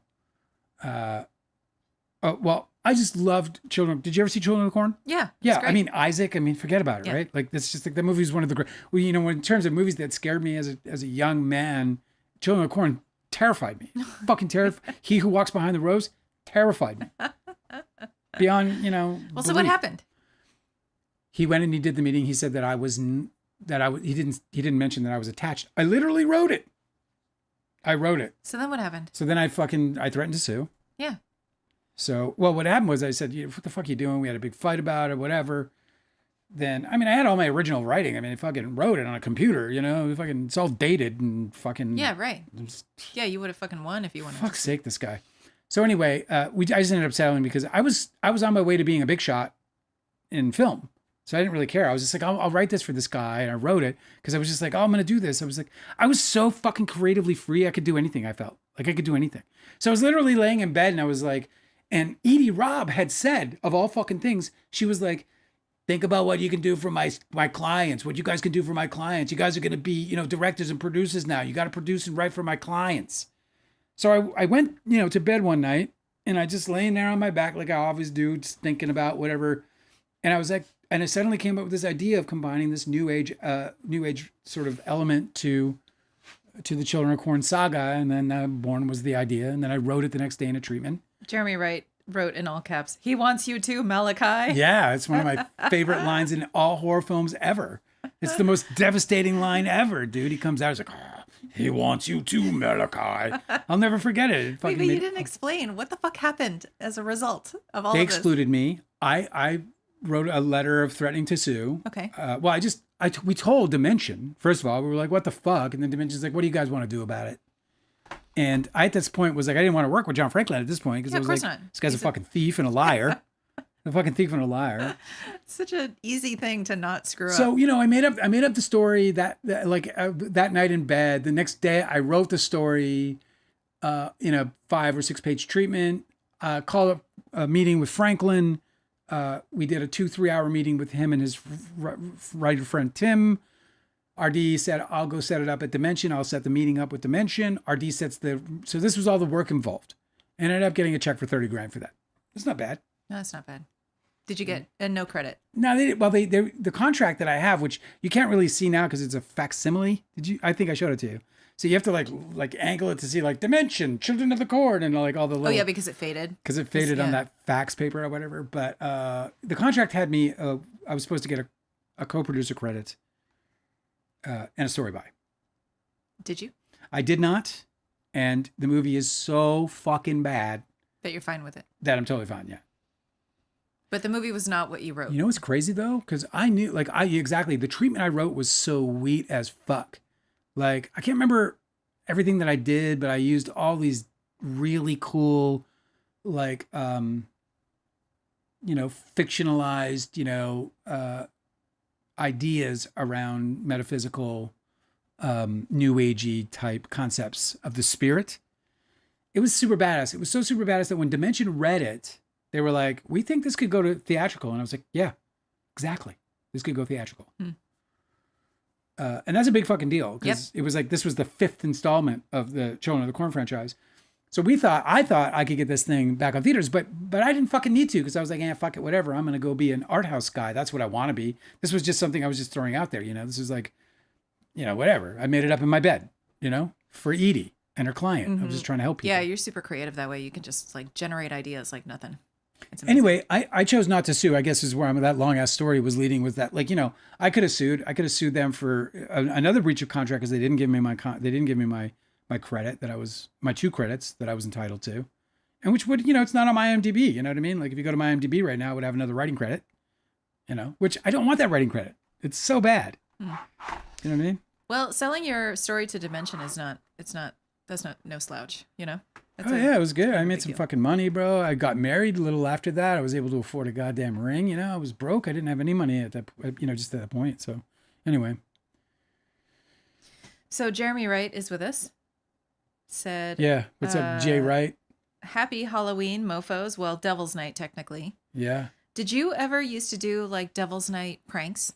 I think I did. Yeah. Very young. Like what? Yeah, like toilet paper, whatever. I think we did like whatever, some shit. Like I don't know, maybe throw some eggs. Yeah, we did eggs. You didn't do any of the. We egged houses. You didn't do like arson. I remember getting egged the house. I remember sitting there going in my house. No way, really? Hearing the fucking and I open up the window and there's just kids just hucking eggs at my house. No way. Yeah, I've been there. Remember when eggs were cheap? You could just fucking throw them. You could just throw eggs, yeah. Back in the old days, organic too. No, yeah. I mean, I've done that. I've done those things. You? I think I participated in a toilet papering somebody's house, but I think it was just like random beef. It wasn't like it wasn't Devil's Night stuff. Cosmic Energy. I was looking up something that Cosmic Energy wanted me to look up, or not wanted me to look up, but said some. Oh, that was the Terrifier. Was there another thing? Anyway, this Terrifier thing, just getting to close on it, man. I wish her all the luck in the world. I don't like her position on paper. It looks bad. If they have some decent definition, though, or the accounting works out in her favor, then she'll be fine. But in all likelihood, that accounting is not going to be good for her. Because she probably has 1% of a lot of people who, like, she's probably 1% of a lot of people who hold percentage points in that pool of money. Yeah, well, maybe she is trying to figure out what the accounting is for the rest of them, too, Yeah. Cosmic Urgency said a while back she wrote an article putting a feminist spin on her exploitation movie roles, and it made me roll my eyes, but also made me think that she might be regretting her choices.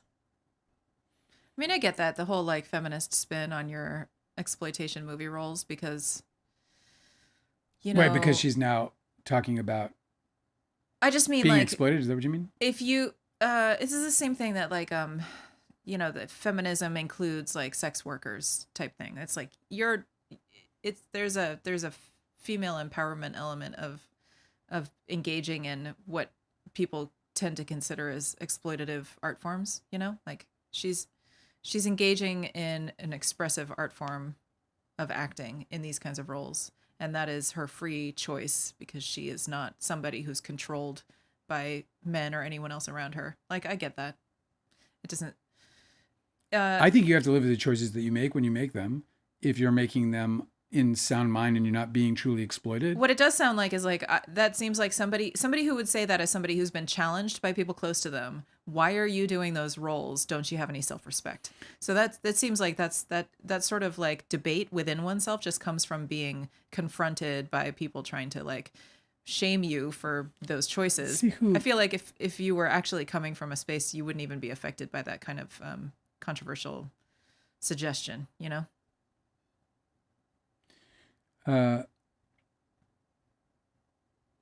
What's up? When asked why she waited 10 years, her lawyer responded with only that she was within her statutory rights. This is like the problem. Do you know what I mean? She's sitting around going, here's the thing about I think she made herself a bad deal. I don't know who made the deal. If she had an agent involved in this, if she didn't have an agent involved and she only had a manager or somebody unqualified for that, then she might have actually a remedy there if there's money to be had. But if their paperwork is clean, she's a wrap. Do you know what I mean? And SAG isn't going to probably help her out a lot with a 10-year stale nudity writer that didn't happen. Mm-hmm. Like, I don't think SAG is going to come to her rescue 10 years later. So I doubt that she has much here to work with. I'm surprised she's getting the press because I don't see anything damning here. I don't see producers acting any differently than producers act. Producers are not there to make you money. It's like Justin Baldoni in the goddamn premiere, like it was made for him. Oh yeah, I know. It's made for I the know star he of the movie. complains so much in his legal filing about how it was his night to shine or whatever. Like, no, it's not, dude. Yeah, It's on the his movie's special night to night, shine. on his special night is just. I mean, I get that it's a good time. Like, I'm not suggesting that yes, a premiere of your movie isn't a big deal and you wouldn't get all gussied up for it and have a nice big night and maybe have one too many glasses of fucking Chianti, but. It's not the purpose of the night. The night is not for your, that's called a wrap party. We have those, they're fun. The premiere is, and by the way, the premiere is not the first time he's seen the movie, or it shouldn't have been. Mm-hmm. It's the premiere. Kindly DiCaprio said, I watched the show The Studio today. It won the Emmy. Is that the job that Jerry Metters did? He was VP of marketing at Paramount. No, he didn't do that. So would he have been in any of those roles in that film? No. Yeah, he would be in the marketing role. You remember they had marketing in the room a couple times. Yeah. Yeah, he's in the marketing room. And he was like he was an EVP. So yeah, he would have been in the room. And he talks about being in the room with Tom Cruise for the Mission Impossible stuff. And, he thinks Tom really liked him, requested him actually. Tom Cruise actually requested him. So, he was a big marketing mind at Paramount. He was definitely in the trail of the conversation. The studio had sweeping through while everyone's chirping their needs, wants, and numbers. It seems so stressful. That's a super stressful job, huh? No, thanks. Not for me. Kindly DiCaprio wants to know, would you ever remake your Children of the Corn movie and write and direct it yourself? Could you? I mean, that's somebody else's intellectual property, right? Yeah, I couldn't do it legally. No. Look, if I got the chance to, no, I'd probably not do that. If I was going to like write a horror movie, I'd probably try to write a whole new one. I don't even know how to write a horror movie anymore. I think I used to, and now I'm kind of like, I don't know what, like I see things like Hereditary is like the biggest thing ever, and it just doesn't click for me really. I didn't think it was like bad necessarily, but I was like, what are we freaking out about here? Mm-hmm. So I'm starting to think that I don't really understand the genre very well. I think that there's a space for, one of the reasons why I feel like there's so much variety in horror films is that there's space for everybody to do the creative thing. So I feel like if you brought it back to the basics, right? If you were doing like you talk about Hereditary was a big fucking deal, but so was like The Shining, like Kubrick didn't make his movie anything like, any of these other new filmmakers now. No, he didn't. You know what I'm saying? Like, so there's room for everybody in these. Yeah. So if you I think it's a confidence thing more than anything. If you brought it back to like 1980s style, like fucking Poltergeist is such a genius film, right? And it's slow and it's eerie. I feel like now they're just doing too much. I feel like a lot of horror films are doing too much. I told you, dude. Like, it's got to be like every single minute is packed with something. I took Artie Robb to see The Exorcist. So excited because his parents had forbade him from seeing horror films through all of his childhood. Right. And he never got into it until, and here he is at 21 or 22 years old or whatever it is. And he hadn't seen anything. And at the New Bev was The Exorcist. And I was like, listen, this is going to change your life. And you're going to be really afraid. But let's go. Forgetting that he's a Jew, for starters. Like, you know what I mean? Like, what does that have to do with it? Because it's a Christian movie. Oh, right. Do they have demons in Judaism? I suppose they have a devil, don't they? Do they? Yeah. I don't know anything about it. I mean, I believe that the what you call it? Was it called the Torah? No, the Holy Book? Yeah. The hell's it called again? I think it's the Torah. I believe that starts with Genesis.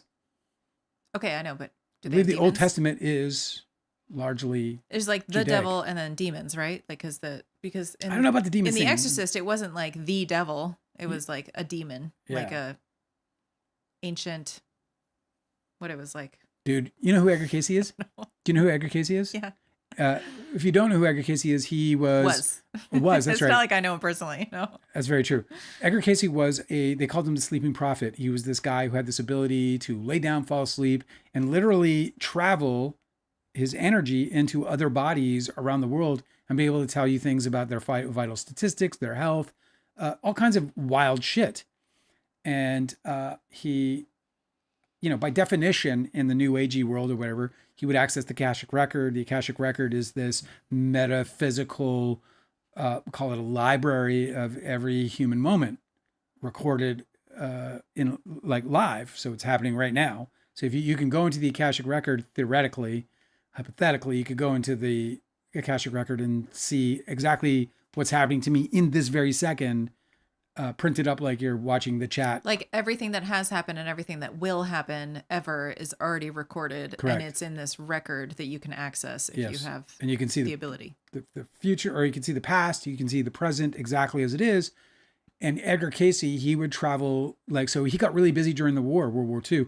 Because a lot of people will come in like, is my Donald alive? Is my Donald alive? And, he'd lay down on the couch. He'd go to sleep. He'd be like, and it was so creepy because he would like go to sleep, and he would get this breathing and stuff. And he'd be like, he would say in this like totally monotone voice, "We have the body." That's what he would say.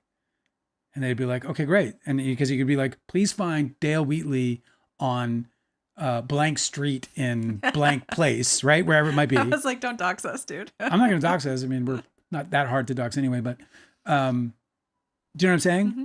And then he'd go, and knowing where I am, and presently he would say, "We have the body." And then once he would state that he had the body, I mean, he could tell you anything you wanted to know about it. And his accuracy rate was bizarre. It was like in the 90s percentile. And the only reason that he had these flaws in it, in most cases, it was because, in almost all the cases, it was because there was somebody with a similar name in a similar geographical position. So it was like go find John Smith. Oh, fuck. One of those situations. I bring him up, though, because on one occasion, completely out of the blue, he's supposed to be going down for a regular kind of reading that he normally does. And then out of the blue, in the book, it's written as though his like neck goes swells, just bulges out. And I actually I adapted this for something else, actually. It just swells, and then all of a sudden he this booming voice comes out of him. And he's this meek, thin, like super gaunt, like hooky nose, kind of like Christian boy from Kentucky. And all of a sudden, this bellowing voice, bow your knees unrepentant, for I am Michael, Lord of the Way. And it was like this. And when you're reading it, I mean, all my hair stood up in him instantly. Because this guy, when everything, like I studied Edgar Cayce for a minute because he's such a fascinating case. I read, I don't know, maybe 24 books on this guy. So he like conjured a demon or something? What the fuck is this? Well, it's actually Saint Michael. It's like an angel? I am Lord Michael. Yeah, I'm Michael. Well, I don't know anything about it. Religion. It's just like it's the Archangel Michael. Okay. It's an archangel. So he's scary? Oh fuck! It was so scary. Is he supposed to be scary? Well, this guy was scary because he was getting everybody to bow. He's like, drop to your knees and repent. And I'm like, oh my God, I'd be here all day. I'd be like, repent? I'm screwed. Why are you gonna tell me what to do, bro? I'm just asking my friend Edgar here for some answers. I've wanted to do so. Jess Stern is the author of a couple of books on Edgar Cayce. The most popular being a book called The Sleeping Prophet. He had another one. The title eludes me at the moment, but it was a book on the sort of early days of Edgar Cayce and how he discovered this talent that he had. He discovered it because he got laryngitis and it wouldn't leave. And he was a salesman. He used to go door to door selling, and he couldn't get. Oh, bummer. Yeah, and he was like showing up. He's like, I got these. Everyone's and like, it was no, bad. thanks. I'm not interested. So he couldn't feed his family. So he went to the doctor, and the doctor couldn't figure it out. So the doctor said, why not try maybe some hypnosis? It's this new thing, this trend going around, hypnosis. So he went to go do this hypnosis, and this fucking thing came out. This character came out. This sleeping prophet came out, and diagnosed his throat, his issue with his throat, and gave the doctor the instructions on how to fix it. And then he came back, and the doctor was like, okay, dude, that was fucking weird. But you kind of fixed yourself, buddy. Literally, Edgar Cayce he's such a phenomenal thing. He gave readings to doctors, and he prescribed the first putting screws into bones to fix broken bones. That was a prescription. That was an innovation by the Sleeping Prophet. No way. Yes, fact. I mean, at least fact according to the books I read. I don't believe anything anymore. Everything now to me has the asterisks. According to the fucking people who told it to me. I know. Because unless I fucking sat there and touched it with my own hands. Yeah. Can't really believe it. Um. Anyway, it's a fascinating story, and I've wanted to. So Jess Stern, where I was going with that is Henry Days. If you read the book, if you read my book, you'll know that Henry Days was the guy that hosted the party that Leonardo DiCaprio, Tobey Maguire, Leo and others joined us in to celebrate Don's Plum, the eventual release of Don's Plum. Marky Mark was there. I think he goes by Mark Wahlberg. He's also known as a racist. And we were all there partying at this guy called Henry Days. Henry Days was friends to the author of Jess Stern. So I got this book, this Jess Stern book that nobody was very interested in. Are you saying Jess Stern? Okay, so that's an author's name? Jess Stern, yeah. Is the author's name? Yes, he wrote, I explained this He said already. the author of this Jess Stern book, but you didn't say Jess Stern was the author. But that's what you mean? I already established that. Okay. I'm sorry if you missed it. But okay, cool. yeah, Jess Stern wrote A Sleeping Prophet and this other book that I don't know the title of. So I was trying to adapt that book. Henry Days knew the guy? Henry Days knew him, and Henry Days was gonna try and hook me up with him to, obtain the rights and write this book. And then Don's Plum fell apart and I lost the book. But I was going to adapt super cool. Edgar Casey's story. It was going to be his early story where he gets diagnosed, he falls in love with his. Has anybody made an Edgar Casey movie? No. I think I heard. John Cusack was supposed to star as Edgar Casey. Oh, really? Which I didn't like the casting personally, but yeah. Edgar Casey movie. Anyway, this movie, Terrifier, with this actress, she was mad about the nudity. In the trailer, she has her back to us. She takes off her shirt and we get some side boob. I don't know how she felt about that one. Is that what she's alleging? No, I don't think that's it. That's so weird. They say that there are several movies and documentaries about Edgar Casey. Really? I mean, documentaries all 2003 drama, Edgar Casey Psychic. Really? Yeah. 2003? Yeah. That's interesting. That would have been very cool. I think you would have enjoyed that. Yeah, I was right up my alley. I was such a tripper with all this stuff that about all this stuff that I ended up, I was gonna write the book using the actual book. I mean, I was gonna write the screenplay using the actual book. I was gonna cut out the words. Why? I even did a test. Paste? I did a test page. That would be so time consuming. Why would you bother doing that? It was going to be a dumb idea. Yeah. Oh my God. Well, I was into this If I saw that, I'd be like, this guy's insane. No way is he going to make my project. If he's making the whole movie like this, it's going to take 40 years. I was getting into all this scrappy, art shit that I was getting into. I was doing all this wild shit with somebody else's work, And I think I thought I'm going to be this guy who adapts because it's a screenplay. So it's not as difficult as it sounds because you're taking, it's only because I write highly economically, as you know. So, my interior house, Edgar walks to the sink and turns the tap on. It's just that's how much I got to pay. I know, but you could also just type it on a typewriter like a normal person. I was making art out of it. I have a bunch of collected scraps of paper that I took off of telephone poles in Echo Park. In the early 2000s, there was this lady who was mentally ill, obviously, and she was making this collage art and writing on these pieces of paper, and then she would go to the photocopy place and she would photocopy a bunch of these and she'd put them up all over the neighborhood, and it was always saying Jesus is coming to Echo Park, and she was trying to let everybody know. That's wild. And then she would write top to bottom, scribbling this rantings all over these with these collage pieces of paper and clippings from magazines and stuff. And it was so she was so very obviously very ill, but it became this art project. And I didn't have a car the entire time I was in Los Angeles. And so I was always just waiting for the bus. And every other day there would be a brand new one. She was so busy making these Jesus is coming to Echo Park. And I was marking the date. And we were, I'm sure a lot of people showed up on the date. Apparently nothing happened. I didn't go. I was busy at work. But I kept all of those. And for a long time I wanted to make a giant collage on paste them to a canvas or something. Because they're really, really incredible all together. It's just this super interesting street art. And I wanted to put them up in the house, but you told me that we shouldn't because it has bad energy. And I totally agree with you. It has some bad mojo on it. I didn't think about it at the time, but if the artist who makes a piece of art is like mentally unwell, it absolutely does get conveyed through that art. And if you put that up in your house, it's going to make you feel like all jittery.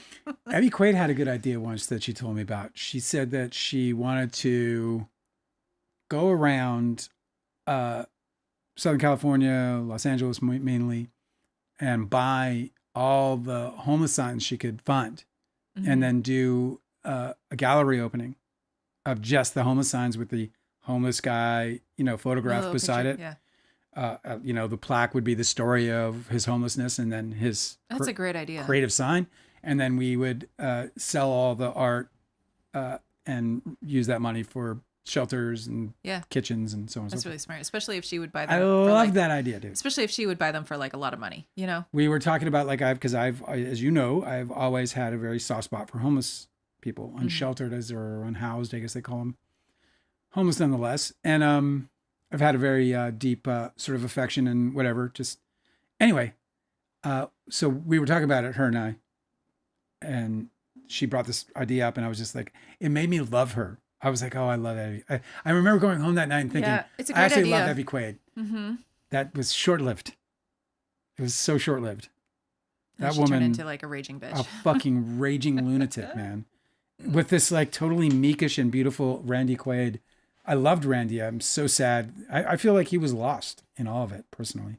I mean, I knew the guy for a minute, but in that minute, man, he was gentle and touching and kind. Like just the kindness out of him was so special.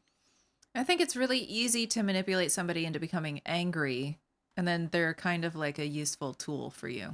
Yeah, and I think that psychology and sociology has proven over and over again, like this is a very easy thing to manipulate out of somebody, to make them angry about something, and then they become obedient to the person who has engaged that anger.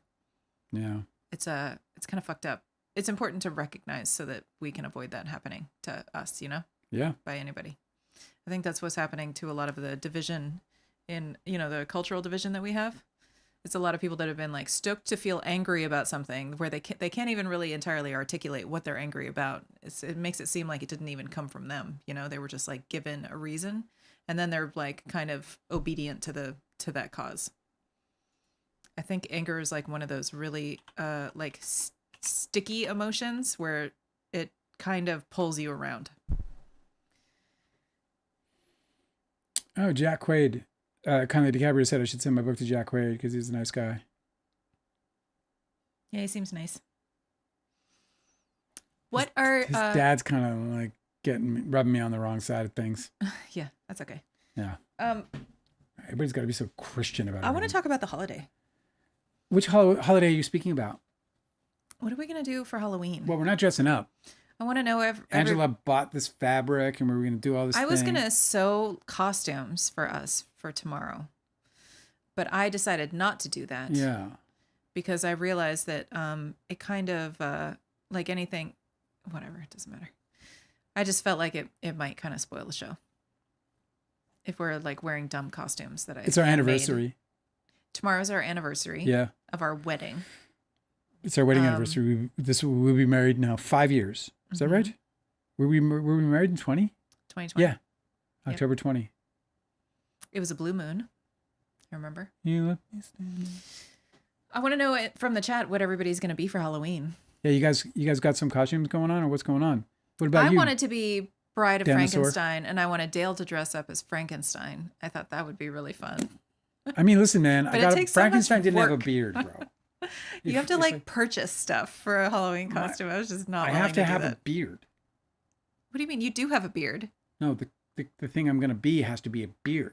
Yeah. Okay. Well, Frankenstein can have a beard. No, Frankenstein can have a beard. That's Why absurd. Not? He's gonna make a Frankenstein and it's gonna grow a beard. He's made of parts of people, and one of those people may have had a beard. No, I reject that plainly. Okay. I read the book. Did you read the book? You're not going to be Frankenstein anyway. You should read the book. There's no beard. There's no beard. Yeah. They're explicit that there's no beard? Yes. I don't believe you. It says cleanly shaven. He's clean. No, it doesn't.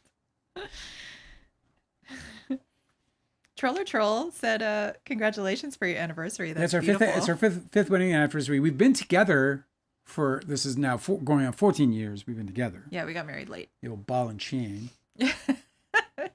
Your better half, you mean? But we got married in 2020 in case we had to flee. We just wanted to make sure that we could flee as a pair. When the shit goes down, you better be ready. So let's talk about it. Are you guys, is anybody going out for Halloween? Do you guys have any plans? Is it just, or is it just, you're going to just stay? Are you giving out, did anyone buy candy? We didn't buy candy. We didn't, but no. No one ever comes here. I'm not going to give away any candy to the. Here's the thing about it. Like, I'm bug friendly. So I embrace, like, we have bugs in our house. Like, we have webs all over because I love them. Don't just say bugs, Dale. We don't have bugs in our house. Good bugs, the good bugs. We have spiders in our house, not bugs. We don't have like a house full of bugs. No, you make it sound like our house is infested. No, we don't have an infested house. We have a house. We don't have any bugs in our house. We have spiders in our windows. That's it. I wish you could show people your really dope ass costume that you made that one year. You have a picture of it, don't you? I don't know where the picture is. We try to find it for tomorrow. We'll show it. Well, I didn't have this phone at the time, so I don't know. I've seen the picture. Where did you see the picture? You showed it to me. You tell me. I don't know where it is. You fucking showed me, bro. I saw it. I was amazed by it. I was like, wow, you did that? It was really, really impressive. I can look for it. I don't know where to find it. It's buried. There's Scream 7 truck. I got to tell you, Angela, I've been getting these like Scream messages. You know how he's been trying to get us to watch Scream? Okay. Scream has been coming up in several different ways for All me. right, we can watch it, man. Maybe it's Scream 2. Scream 7? There's been 7? Yeah. When did that happen? Have I been under a rock? Dude, when I hung out with Davey Arquette, he was nobody. He was just straight up like Patricia Arquette's brother. Okay. And then Scream came out and I was like, holy fuck, Davey Arquette's a big giant star, just like that. And that was it? That was the one that really put him up there, yeah.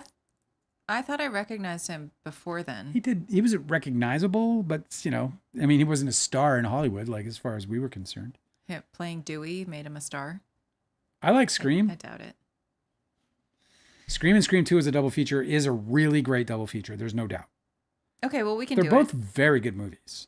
Like, very good, if not great. Like, Scream to me was to me, I thought Kevin Williamson was going to take the crown for being like the big horror guy forever after that. I was like, he's the new Carpenter. He's the new, whatever, Raimi. He's like this. This is amazing to me.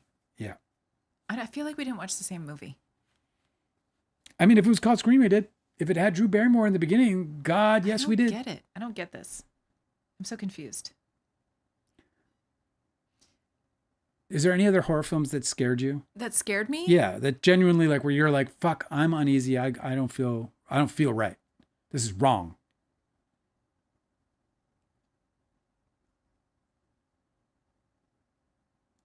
See, that's a problem. Okay, so here's the thing, is like, I was raised by people who didn't care that we watched horror movies. So I watched them ever since I was very small. And every time something looked freaky, my mother would describe and explain how the special effects were done, because she was a big special effects geek. And so every time I watch scary movies, I enjoy them a lot. I love the genre. But I feel like the only time that I've ever been really scared by a movie, it's always because of some paranormal stuff. Like haunting is scary to me, like like haunted houses or demon possession, like that kind of thing. But when it's actually like practical effects on the screen, since I was young, like you remember that scene? It was what was the movie where Kevin Bacon gets the spear through his chest? That's not arachnophobia? No, it's either Freddy or Jason. Kevin Bacon? Yes. He's in one of those? Yeah, it's a Jason movie. Really? Yeah. Anyway, Kevin Bacon gets a spear through his chest. And I remember being like, whoa, that's really freaky. And my mom was like, this is so neat. Let me show you how they did it. So she explained the whole thing, She like put a little table, and then she put like, you sit under the table and your head is out, but then you've got the body, the body cast underneath. And like you could actually put a spear through your own body, because you're underneath the table.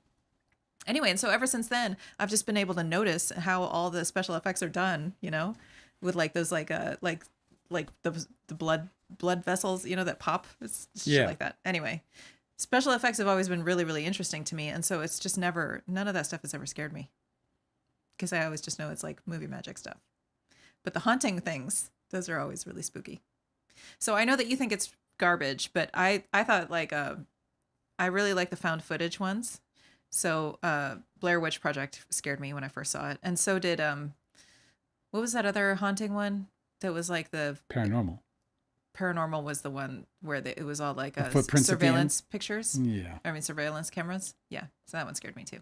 Yeah. To me, they're Blair Witch was such a big for but me. like slasher movies never did it for me because I walked out of the theater and I turned to, I don't know who I was with, but I remember just turning to them and saying, that wasn't a movie, that was a scene. That was a long scene. Mm-hmm.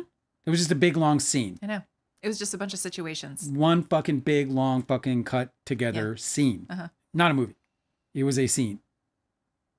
What horror movies really scared you? Children of the Corn terrified me. The Exorcist. Yeah, but were you really young when you saw The Exorcist terrified me. One of the scariest movies I think I ever saw was A Nightmare on Elm Street. The first one. It was the most tormenting thing ever because you can't sleep. Oh, you know what? Hellraiser bothered me when I was a kid, I remember. I liked Hellraiser a If lot. you haven't read Clive Barker, you're missing out. He's a good horror writer. It's not even about horror. He is one of the great fucking writers. Like, watch. I'll just do a random paragraph and I bet you it's beautiful as fuck. This guy is this good. Let's try a random paragraph. Here we go. What are you reading from? This is from Clive Barker, The Great and Secret Show, which is the first of a series. Let's see what it says here. At the last possible moment, Raul doubted the wisdom of this medicine and reached to take Tesla out of the way of never mind. It is a fucking amazing book. This guy is such a great writer. If you haven't read him, you should. The recommendations would be The Great and Secret Show, Weave World's fabulous. He has a series called The Books of Blood. And they're just small. They're what's Hellraiser they're based on? Novellas. Is Hellraiser based on which one? I think that was a short story. I think it's in his short stories, but I'm not entirely sure because I didn't read it. Anyway, he's like our modern day Edgar Allan Poe in terms of like his beautiful prose and then his wild imagination to go with it. Although Edgar Allan Poe was like probably much more darker. Like I think Edgar Allan Poe was like, if it weren't for writing, he would have been a serial killer. Do you think that it would be weird if I read an Edgar Allan Poe story to everybody tomorrow? I thought it would be super fun. I like picked a bunch of stories to read this week. Do you want to put up a poll? Okay. Let's see. Reactions, community participants. Oh yeah, that's right there. Oh yeah, Cosmic Urgency said that Kevin Bacon gets a spear through his neck. Thank you for correcting me. And it's Friday the 13th, the original. That was a good one.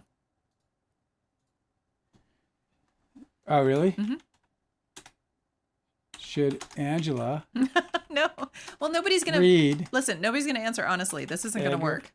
Yeah, nobody's gonna discourage me from doing something that I thought I would be fun to do. Nobody's gonna say that. Everyone here is really nice. Kylie Capper is gonna be Mia from Pulp Fiction. Oh, that's perfect. That's so awesome. You have to do like the little shimmy dance that she does. What this? No, like where she, you know? Oh yeah. That one. I had enough Troll of that. said we watched horror movies last night. 28 Days Later by Danny Boyle. That's a really, really good one. Did zombies ever scare you? Zombie movies? The jump scares are the jump scares. Like what I'm talking about is where you're like watching a movie and you feel torment. Like I felt that way when I was a kid and I watched The Omens, especially the first one. Like when they dig under his hair and they see it. Oh my God. Because you have to kind of believe in.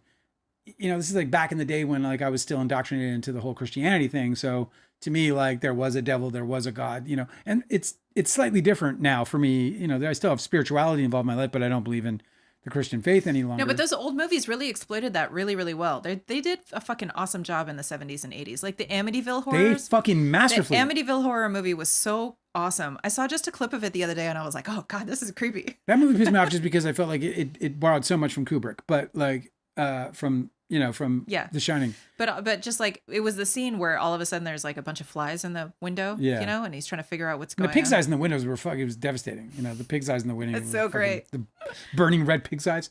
So anyway, The Exorcist terrified me. Ooh, Troll said Carrie was a good one growing up. That was a really good. Yeah, Carrie was adaptation. tormenting. The book is even better. If you haven't read the book, you'd love it. What I love about what a great debut. Imagine, huh? I know. But the thing I loved about Carrie was that it was, she had these powers or whatever, but it was the real horror was the way she was treated. Mm-hmm. The real horror was like, no, you're totally rooting for Carrie the whole time. 100%. Yeah. So fucking crazy. Laura N said it'd be cool to dress up as Don's plum Derek, but that's a very specific shirt. I don't know where to get it. Yeah, you'd also have to wear pants that are like completely like torn all the way through the crotch and to the down. There was only one of legs. those shirts, as far as we know. Yeah. Danasaur says I'm gonna dress up as Freddy with the claw. That's so fucking awesome. Yeah, I guess if I had I could. Oh man, one thing about being in Hollywood is especially I've been to parties where friends that they know the makeup artists. Oh yeah. So we'd see that all the time, and I can't think. I have to, put some thought to who it was and what they were. But no, it's so great where you could put multiple times I've been in that. Like really believable wounds. So I told you my mother was really into movie makeup, right? Yeah. So there was this whole phase where I have two older sisters, and so the three of us, there was this whole phase of several years where we didn't get to pick what we wanted to be for Halloween. She was just gonna use us to practice some of this gore makeup. So I remember there was several years straight where I was just my Halloween costume was zombie or wounded because she was practicing. It was kind of awesome. None of us got to be a princess or whatever. We always had a bullet wound or something, because she was practicing her makeup. I love that. I know, it's so great. So I have a bunch of kids pictures, of us kids. They were all just it's like in the, it's like in what you call all it? three of us are standing there all happy in our costumes with our bag of candy, but we're massacred. It's like in what's the movie we just watched where they were taking their stage photographs, kind of like the Harold and Maude oh yeah, I can't remember. angle. What the hell was that called? Was that the Murdaugh family? No. Okay. The horror movie we just watched where the Jennifer 8 inspiration. Oh, okay. So you're talking about Ginger Snaps? Yeah, remember when they would take the pictures? Wasn't that show? Yes, right. Where right, and then because they killed that when they killed that person, and they then would posed it. pose as if they're dead in several different ways, and they would take pictures just for fun. And people don't know that they're borrowing directly from the great Hal Ashby masterpiece, Harold and Maude. Harold and Maude is a masterpiece. It's true.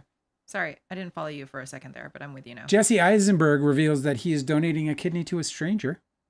Really? Yeah. Yeah. Funny thing about Jesse Eisenberg and him donating a kidney to a stranger and the good sort of PR that he has, he's widely considered a good dude, as far as I can tell. Mm-hmm. People really like him. He's really good to work with, apparently. He's really smart, good actor, very good writer, talented director. Got Kieran McCulkin, whatever his name is, got himself a big fat Oscar. Good stuff. And it always drove me crazy because early in the Blake Lively trials, or in the Blake Lively case, there were all these people putting out the shit about her working with Woody Allen. And Jesse Eisenberg is in that movie. He worked with Blake Lively. He's probably got terrible things to say about her, though. But that's interesting that he's donating a kidney. That's sort of a very surprising thing for anybody to do, much less. Yeah, he said in an interview, he said that you better disable your ad blocker or I'm not going to let you read this thing. He said, I'm actually donating my kidney in 6 weeks. He said, I really am. And the Oscar-nominated actor 42 was asked what prompted his decision. He said, I don't know why. I got bitten by the blood donating bug. I'm doing an altruistic donation in mid-December. I'm so excited to do it. I thought about it. I was on the bone marrow registry for a long time, which is kind of a waste of time because they really need bone marrow registrants who are of different ethnicities. There were just too many. If you're the if your ethnicity is the population's, ethnicity, usually they're looking for people who are like rarer, Rarer. more rare The rarer. bone marrow types. But then I joined the bone marrow registry and I sent in all my stuff. You have to pay like $50 to join it, which is kind of sucks. You should be able to do it for free. Maybe that's why they struggle to find people that are in like minorities. Who wants to shell out? Well, if you want minority participation, maybe you should make it more accessible. Yeah. But then I learned about how extraordinarily painful it is. So like it seems really nice to want to be a donor and to help somebody, but you can actually end up like really fucked up. Jesse Eisenberg, he's getting cut. This dude's getting cut. I know, he's having an organ removed. He's having an organ removed and he's excited to do it. I was very seriously considering it for a long period of my time. Just like joining. What do you like send? Well, he's about to explain. He said, let's say, he explained to the ladies how it works. He says, let's say person X needs a kidney in Kansas City and their child or whoever was going to donate it to them is for whatever reason not a match, but somehow I am. That person can still get my kidney and hopefully that child of that person still donates their kidney, right? But it goes to a bank where that person can find a match recipient, but it only works if they're basically an altruistic donor. So I guess it has to be intended. Well, of course, that makes sense. You're not gonna be like, hey, I found a kidney. Hey, this kidney was going to go in this direction, but it can go in that direction now. Like, that's extra weird, kidney man. over here. I mean, good for him. That's obviously an incredibly selfless thing to do. I hope he's going to be okay. He went to a hospital where he went through a battery of tests and he is now scheduled to go. That's one way to get, like, if you want to get like the checkup, like you're fucking broke in America and you're like, I think I might have lumps. Be like, I'd love to donate a kidney. Come in and let's have a look at your kidney. Yeah. And I'll just take a good look at you and be like, well, no, you got cancer and everything but your kidney. We're going to pass.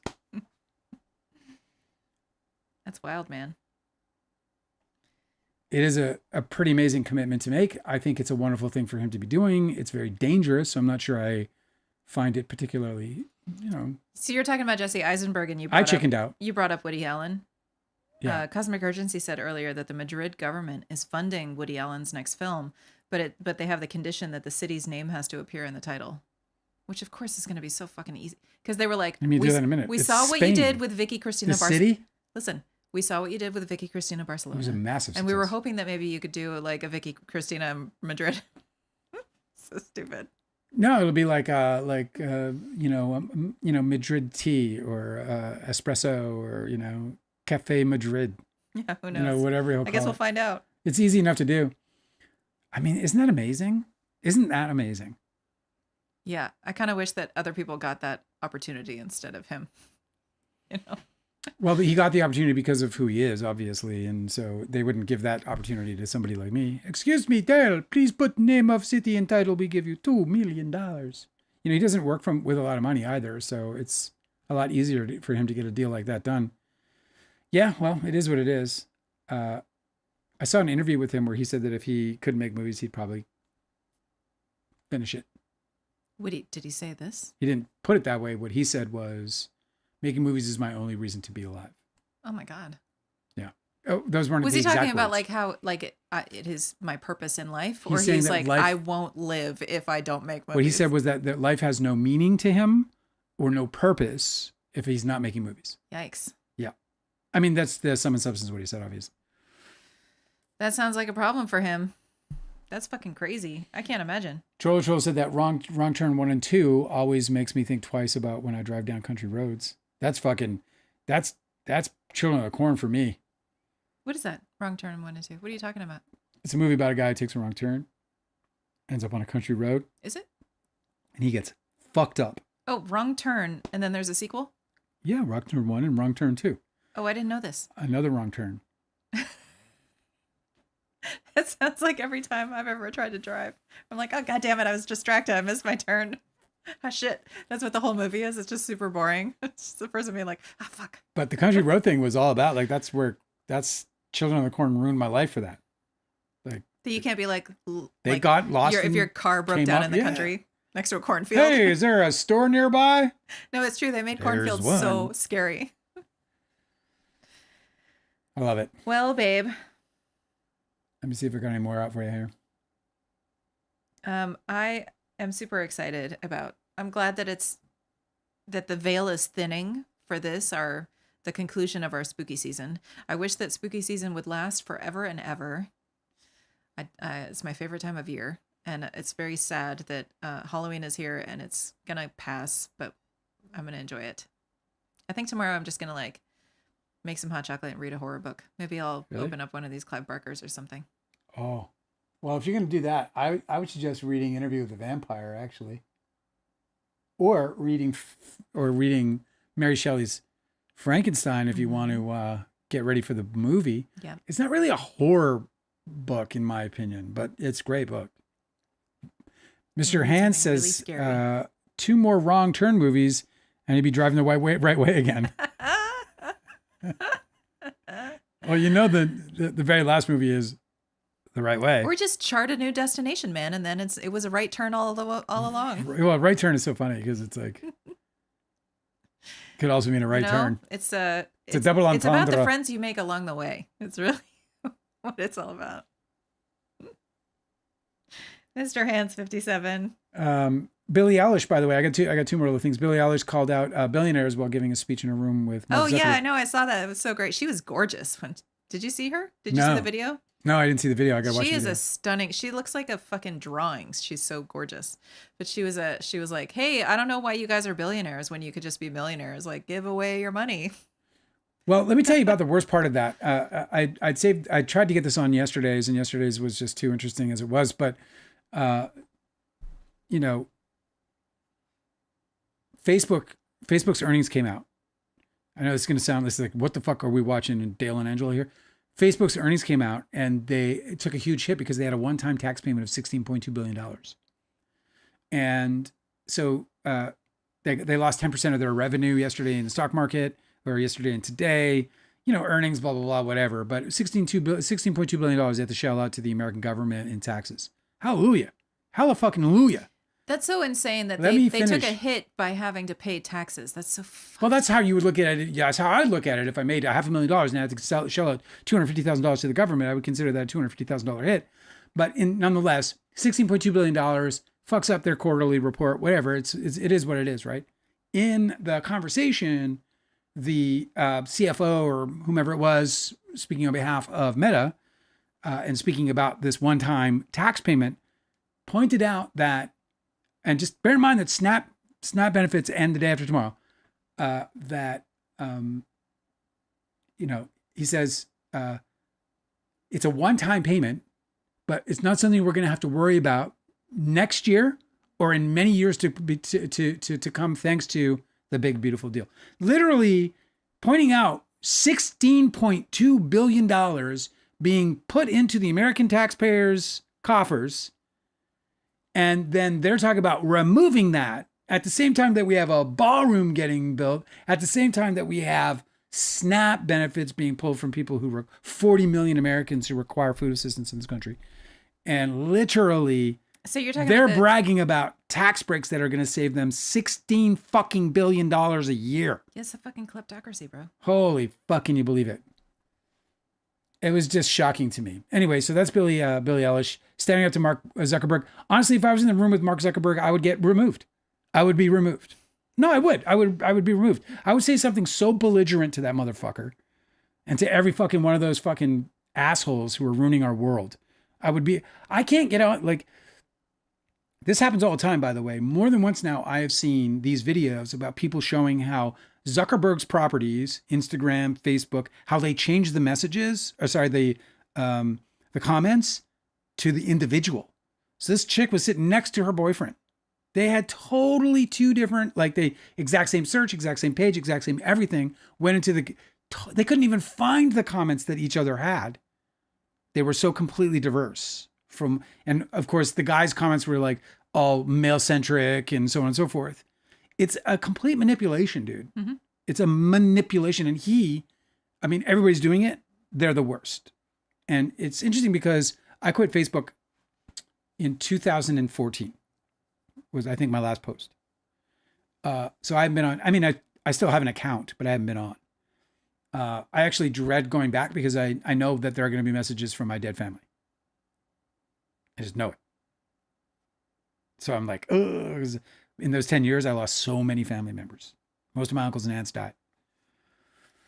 So it's like dreadful in one way. But where I was going is that Facebook in general made me feel bad. Mm-hmm. Like I would be on Facebook and I would get off of it and I would feel bad. I know. It's like their method of engagement farming feels really toxic. It's true. Well, it's so funny because Cosmic Urgency is saying that, that the ballroom is being funded by, private donors, being funded privately. You mean the White House is being sold? You mean bribes? To the oligarchy. You mean bribes? I mean, right? it's just straight bribes. Yeah, that's straight bribery. I mean, that's straight fucking bribery. Like the Democrats wrote, they were like, this is so clearly an obvious violation of trust. The fucking president is not supposed to enjoy anything that is privately funded. Yeah. Anyway, what a mess. Dave Franco says that he doesn't believe that he owes any of his success to his brother James. In the quote, he said, "If I sucked, I would have disappeared." I believe that. If what? If I sucked, I would have disappeared. Yeah, that's true. It's so weird because it's like he says he doesn't know his brother, anything for success, but he does. No, he totally does. Like 100% pedigree matters. Well, it's not just pedigree. It's like he's making projects with his friends that he has because of his association with his brother and his brother's True. friends. Like obviously. That guy was in town. Johnny, what's his name? James Franco was in town making a movie. Somebody tried to get him and I together. And I'm glad it didn't happen because I was reading up a little bit when it was leading up to, people were like trying to hook him and I up while he was in town to have a meeting. And I was like, okay, well, should I meet with him if the opportunity came up? And so then I went, reading and about what fuck that guy. That guy was up to some shit, bro. Like I was like, I don't think I want to associate with that. Like I'm not saying fuck that guy because I don't know him, but like all I know is that like I was glad not to bother with that meeting, to say the least, because he just did some bad shit to women. Just mistreated them, man. Do you believe them? And I do. Yeah, I feel like that's it's extremely common. And I think that it's only when people have enough, so his situation specifically seems very super, super fucking common. And the only reason why that's how he treats women is because the women complained about him and he is enough of a public figure that you heard about it. Yep. But like nothing that they claim that he did is any different than a ton of dudes that both of us know, I'm sure. Like it doesn't seem like it was extraordinarily heinous. It just seems like Franco? typical fucking opportunistic dirtbag shit. Well, I don't know. There was some of it that was disturbing to me, like where he was like really like being pretty awful. But it's like deep in the underbrush of all the other stuff. There's definitely some stuff that's more superficial. Deep in the underbrush. But there's some stuff that's a little deep in the underbrush. Yeah. Hey, listen, guys, I'm gonna go now and watch some TV and chill out for the rest of the night. The eve of Halloween. Hopefully you guys will join us before you go out trick-or-treating tomorrow. If you decide to do Devil's Night pranks, don't get in trouble with the law. We're going to not dress up, but we are going to, we'll do something creepy. I don't know, maybe I'll dissect a frog or something. That would be very creepy. Hey guys, watch this. Here, let me just pull out my random frog and my random dissection kit, which I have. Dude, when I was a kid, we had to like dissect a frog or something or whatever. We had to do a science project and I had no idea what to do. So I went out to my backyard, which had this like swamp because we had this 5 acres and had like couple of acres of it was underwater most of the summer. Are you telling me a story about how you killed a frog? We took I had to do a science project. So I was like, I'm going to dissect the frog. So I went and I caught a frog from my backyard and I didn't know what to do, how to knock it out. So I put it in gasoline. I know that's terrible. I know I'm a bad person. I was like, 13 years old. So I bring the frog thinking it's dead. It wasn't, it was sedated. So I ended up like pinning it down. I'm going to open it up for my class, for my client project. God. And the fucking heart was beating and I got an A. Because I opened it up and the heart was beating. The teacher was like, macabre. It was macabre as a motherfucker, bro. That is so fucked up. The heart was beating. God, I don't want to hear any more stories from your childhood ever again. It's a horror story. It's so horrific. Listen, the gasp when I fucking opened that fucking thing open. The gasp. You could stop. Anyway, guys, I was a bad person when I was a kid. I used to kill frogs. I did. I used to kill frogs as a kid. Why are you continuing to tell me more about this? I just, I used to kill frogs. Multiple? Stop it. Yeah, thousands probably. Stop it. Maybe hundreds. Okay, maybe it was like 10. I'm leaving. If you count the ones I tied to the back of the bike, I don't know. Happy Halloween, everybody. Happy Halloween. I'll see you guys tomorrow. You guys are so fucking awesome. Boo.